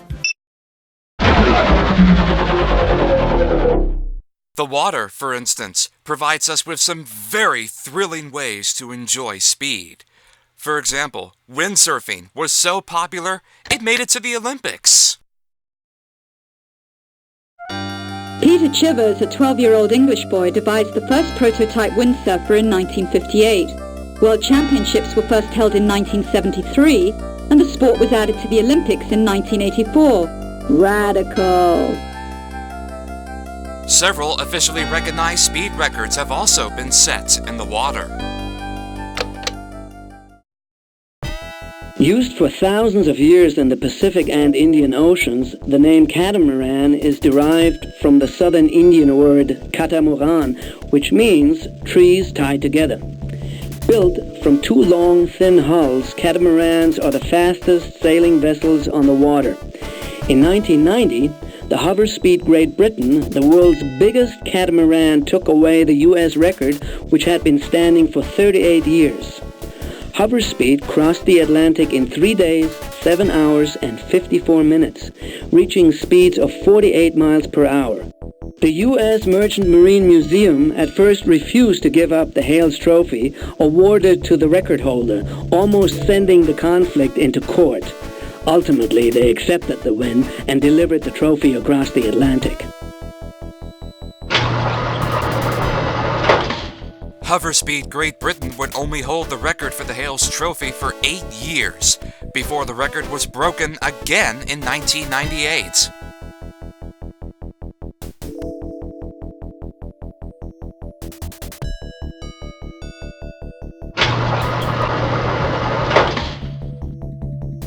But that's not all. There's an even faster speed record on the water.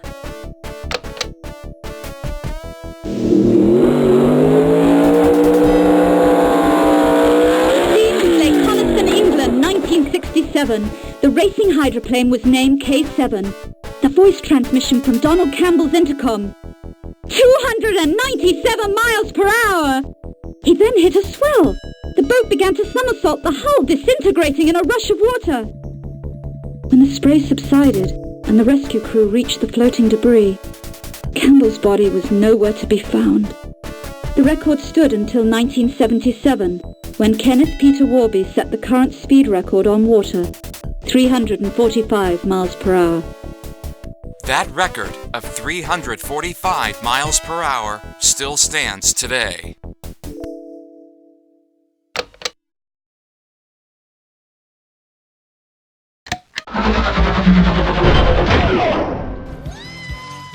The sailor harnesses the wind.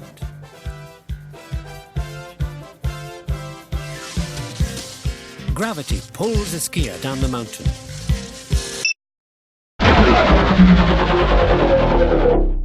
Even the snow may offer a desire for speed, whether it's in the Olympics or just for recreation.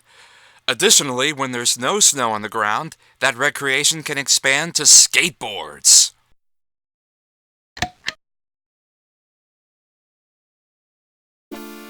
Oh man! A dude named Roger Hickey set 2 different records in 1990. Prone, he zipped downhill at 78 miles per hour.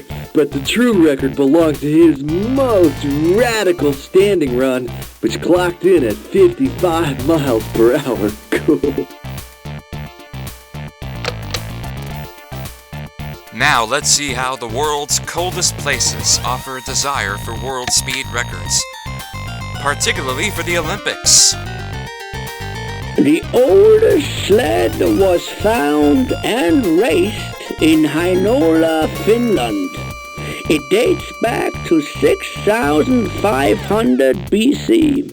The first known bobsled race took place in Switzerland in 1889 and became an Olympic speed sport in 1924. Accommodating teams of 2 or 4 people, modern bobsleds hurtle down icy, steeply banked, twisting courses at speeds near 90 miles per hour.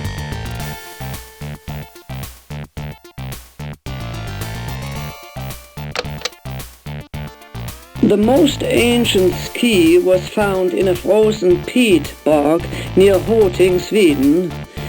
It was well preserved and dated back to 2500 BC. In modern times, French speed skier Patrick Knaf set the one-legged record at 115 miles per hour.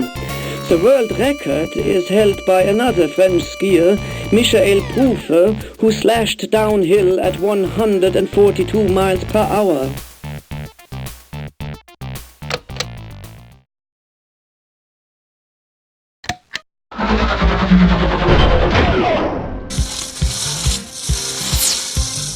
And for children of all ages, speed thrills.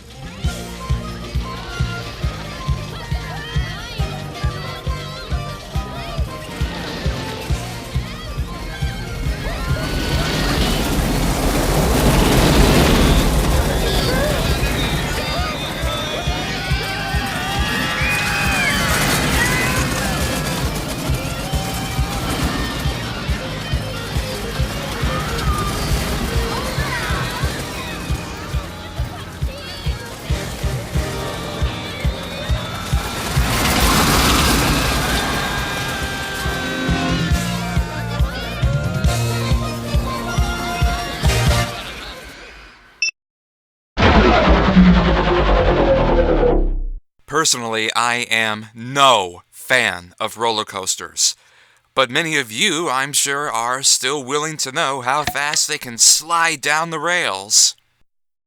The fastest roller coaster with the most severe vertical drop! The Steel Phantom opened in 1991 at the Kenwood Amusement Park in West Buffalo, Pennsylvania. The rails follow the contour of a 225-foot natural ravine, achieving a reported peak speed of 80 miles per hour.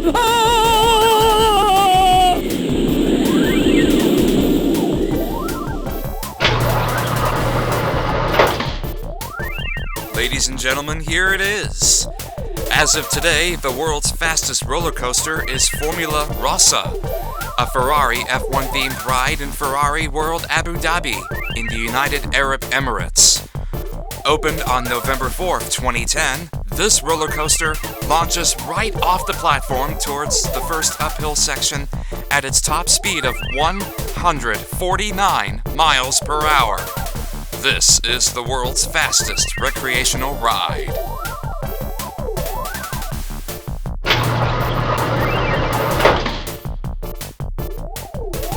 Oh, but we're not done with the coaster thrill just yet.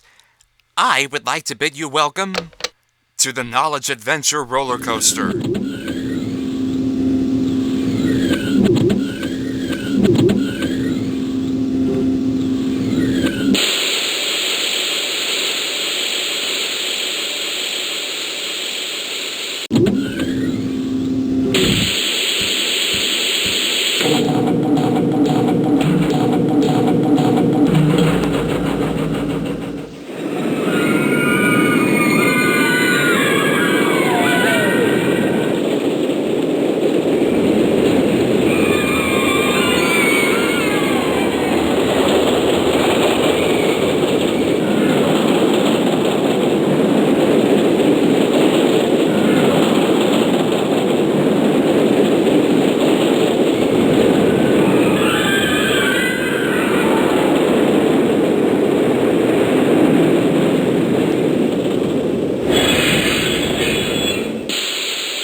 Now, the next portion of this film goes out to all of you Knowledge Adventure DOS players, like myself, who hold plenty of childhood memories.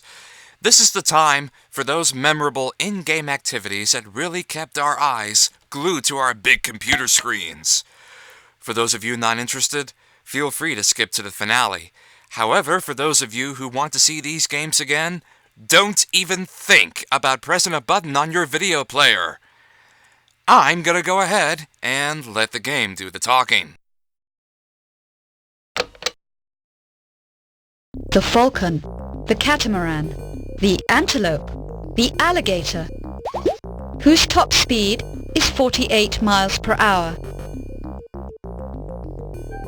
Right! The catamaran skims through the water at up to 48 miles per hour. The jet dragster, the catamaran, the falcon, the roller coaster, whose top speed is 304 miles per hour. Yes, the jet dragster can blaze along at 304 miles per hour.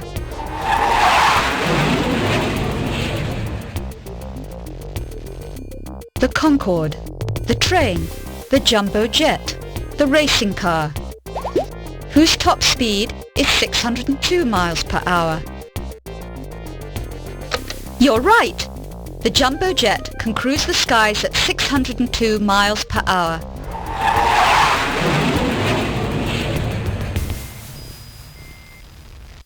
The porpoise, the alligator, the windsurfer, the greyhound, whose top speed is 15 miles per hour. Correct! The alligator has a top speed of 15 miles per hour.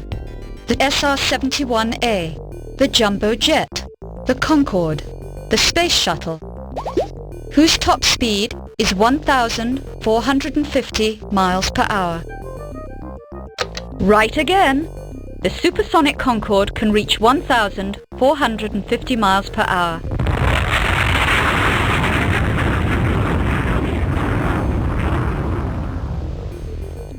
The greyhound, the porpoise, the roller coaster, the windsurfer, whose top speed is 80 miles per hour.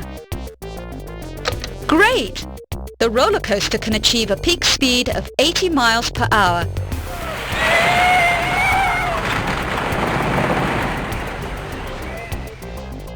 The Concorde, the space shuttle, the jumbo jet, the SR-71A, whose top speed is 16,000 miles per hour. Yes, the shuttle speeds through space at 16,000 miles per hour. 1, 0.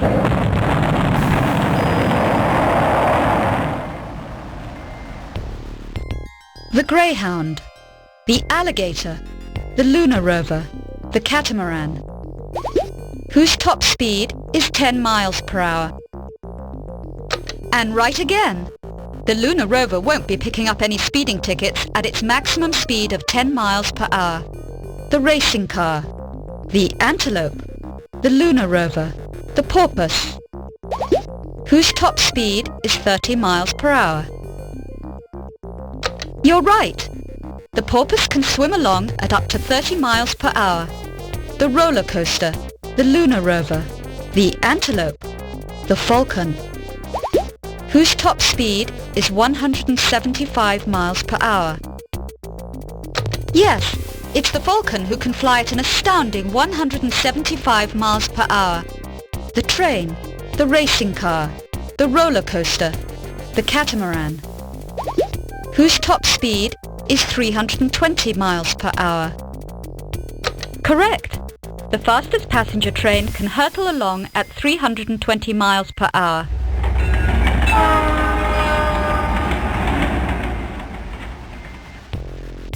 The porpoise, the jet dragster, the windsurfer, the antelope, whose top speed is 61 miles per hour. Right! The antelope can bound along at a top speed of 61 miles per hour. And you're done! Congratulations! You really know your speeds!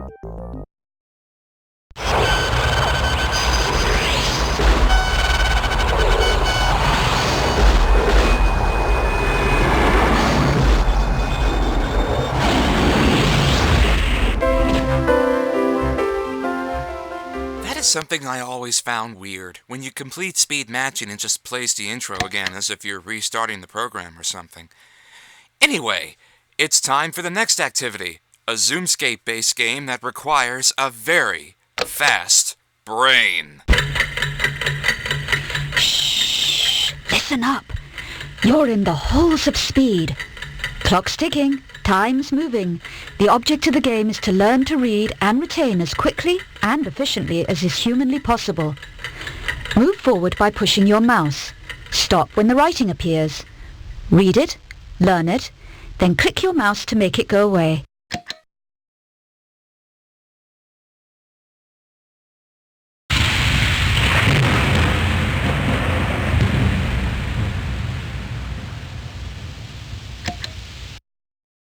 Now twice more. After you finish the 3 sets of speed facts, you'll run smack dab into a question. Read and click. Move forward until you hit the answers. Then pick the right one and click the box away.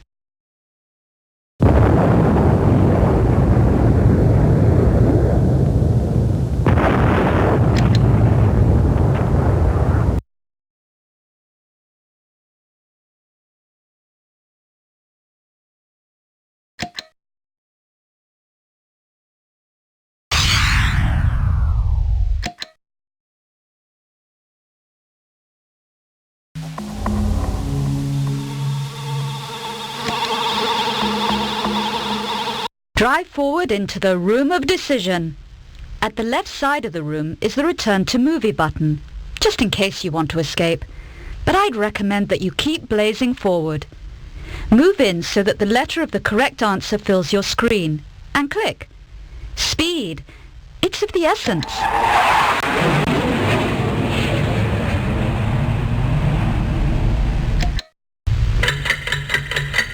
Great! You made it to level 2. With each new level, you'll notice that the walls of the halls of speed have changed. If you miss a question, you'll have to repeat the question, so read carefully.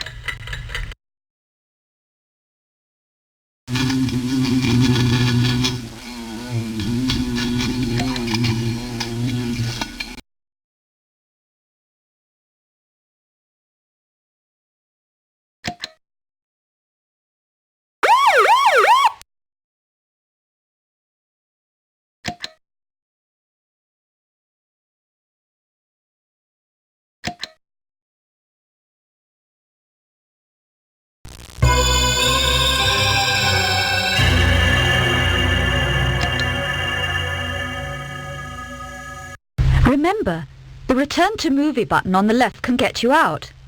But go on. Level 3. Good going.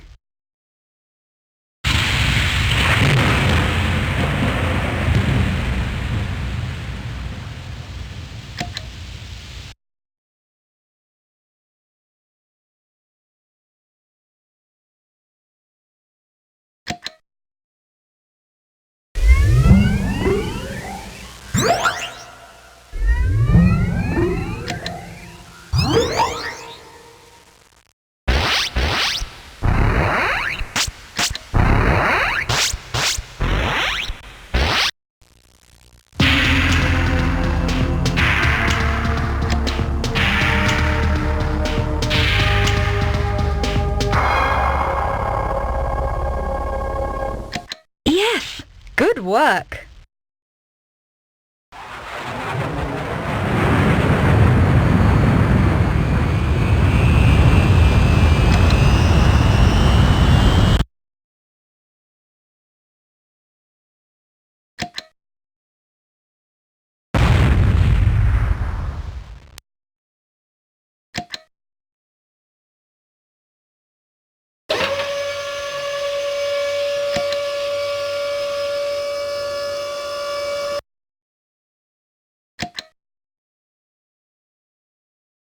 That's right. Faster.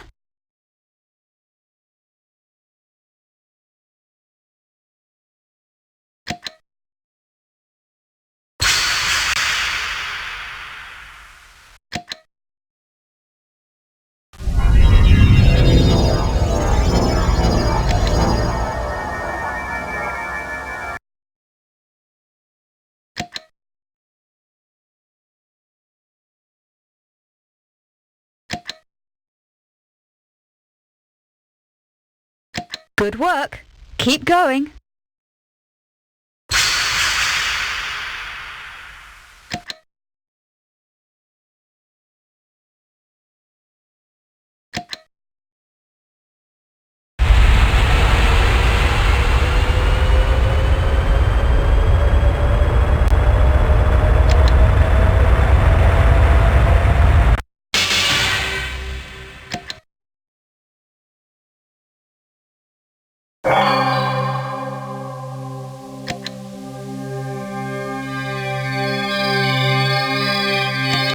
Level 7, and still counting.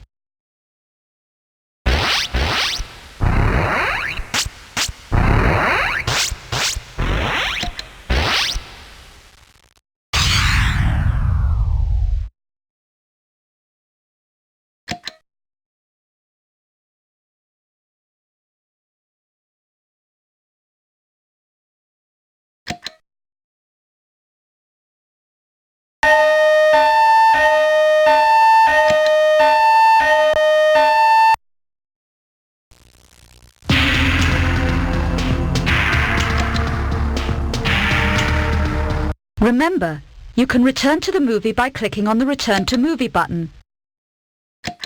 All right, you're more than halfway there.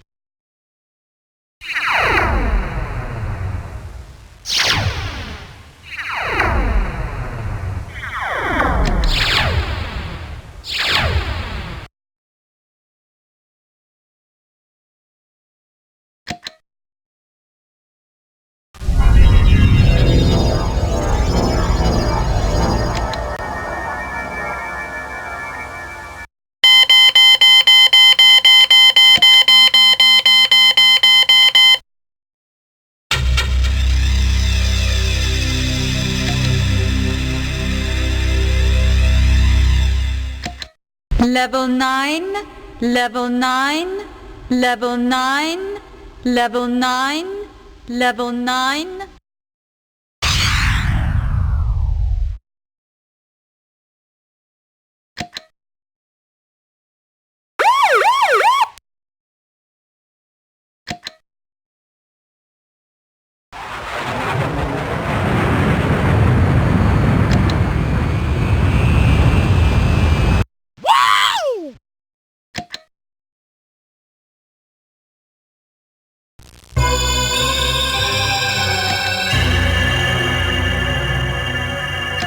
Level 10. You're 2/3 of the way finished.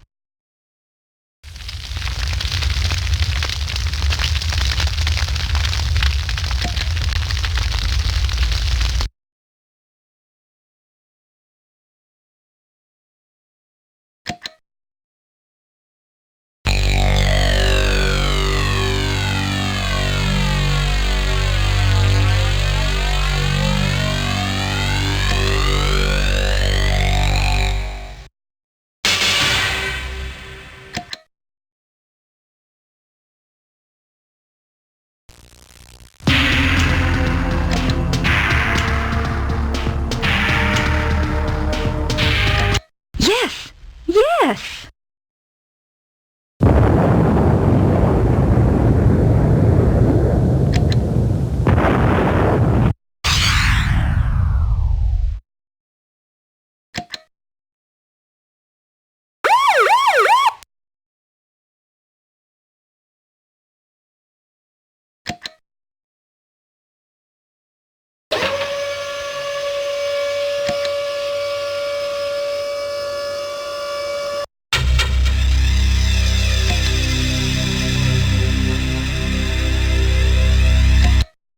Level 12.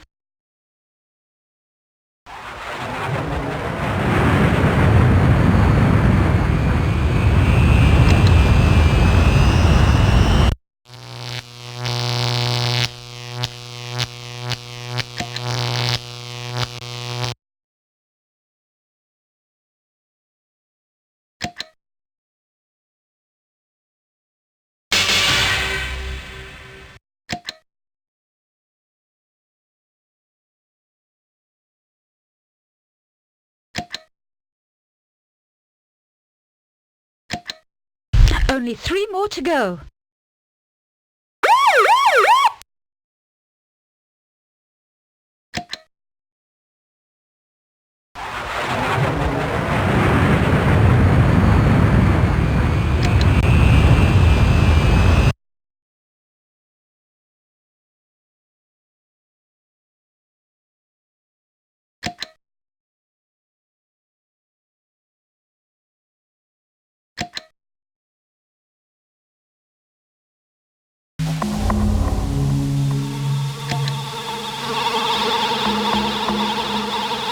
Level 14. You're dangerously close.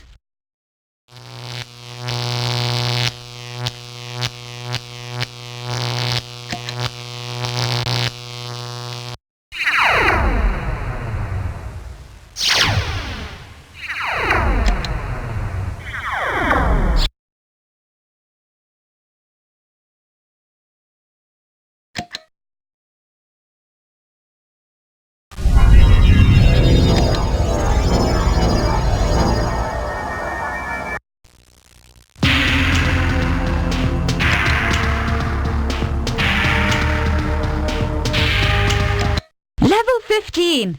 Go!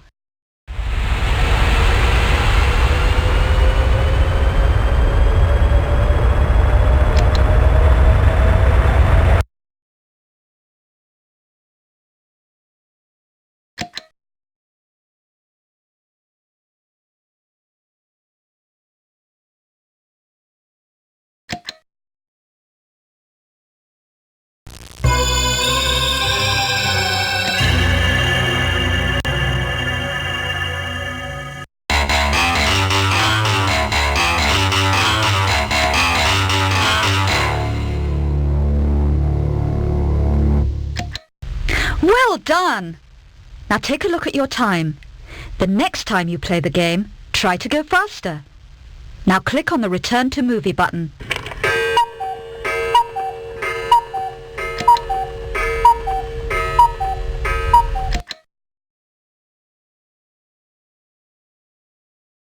As for the final activity, I'll be doing a speed run through one of my most favorite mazes of all time.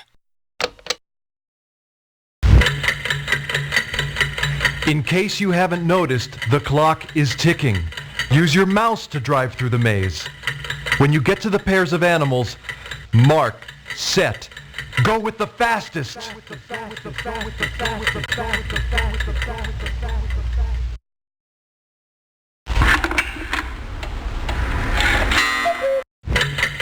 That's right.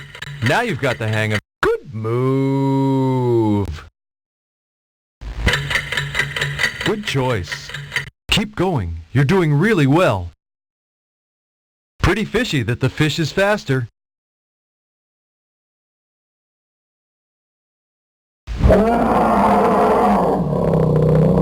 Don't let him get you. Hurry up. Bound away. Keep going. You're doing really well.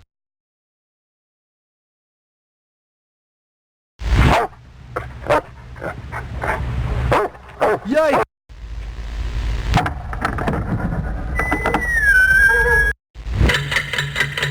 Terrific!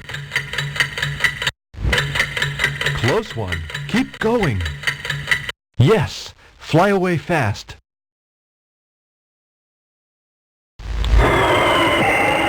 That's right. Hurry up! Get out of the rain!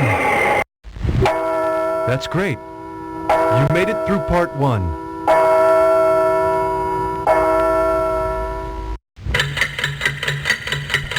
Well done. The object of part 2 is the same as part 1. Speed! The faster, the better. Follow the direction of the fastest machines you encounter. The timer's still running, so away you go!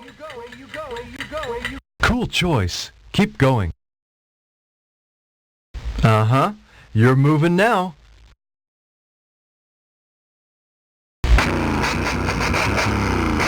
Pedal to the metal. Yes! That's right.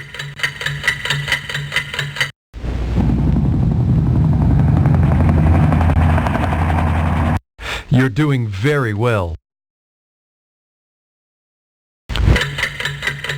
Yes. Speed.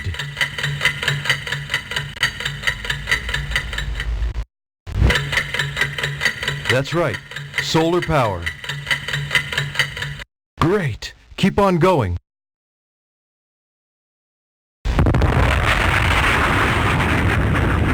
Blaze on.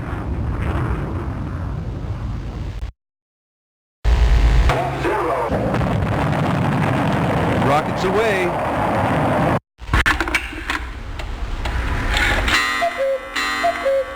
Way to go. You're almost there.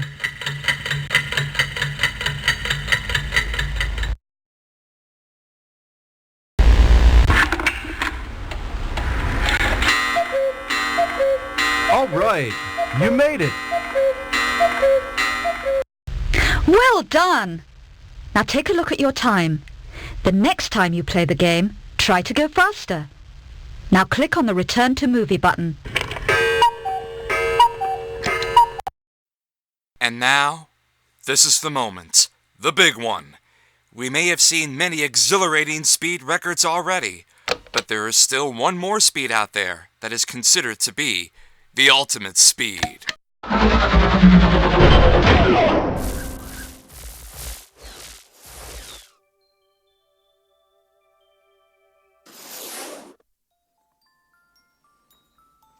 For all our progress, the science of speed is still in its infancy.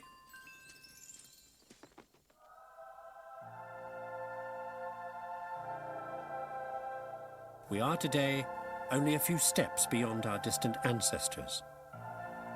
Yet in the next century, space planes will fly at 25 times the speed of sound, and rockets will blast into deep space at 250,000 miles an hour. That's fast, all right, but it can't compare to what Einstein thought was the fastest speed in the universe, the speed of light.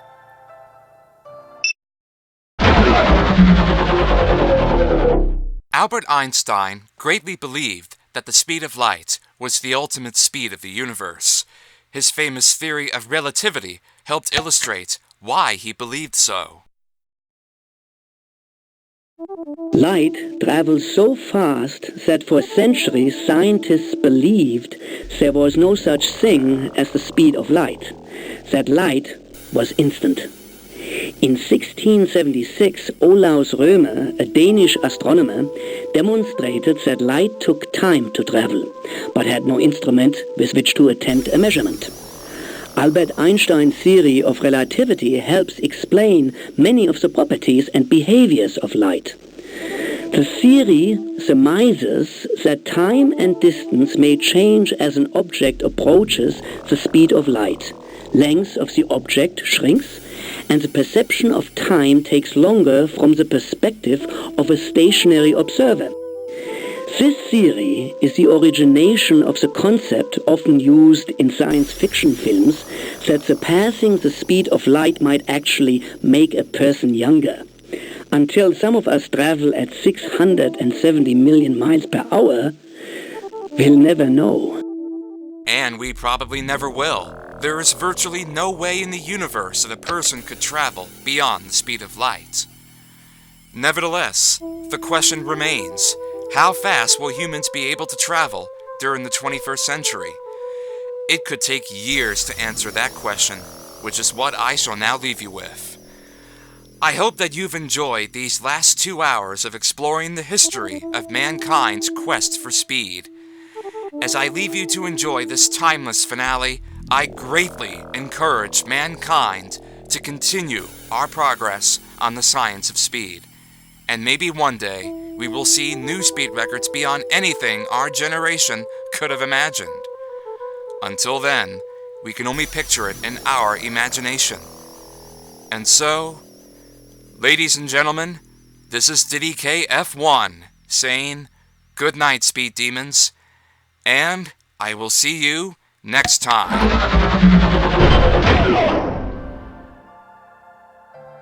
But was Einstein correct? Is the speed of light the fastest we can ever go?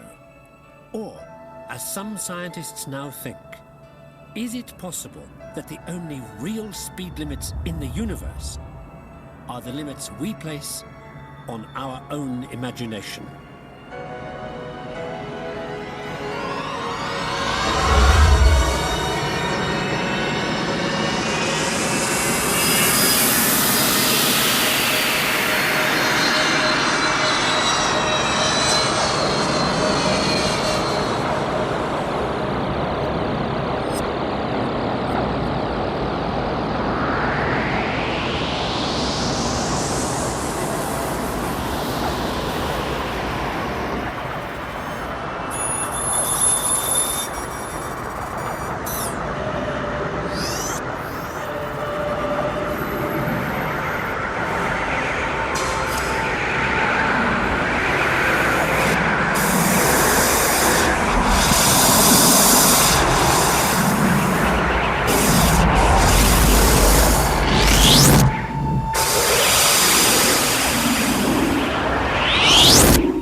of light on a trip toward the edge of the known universe.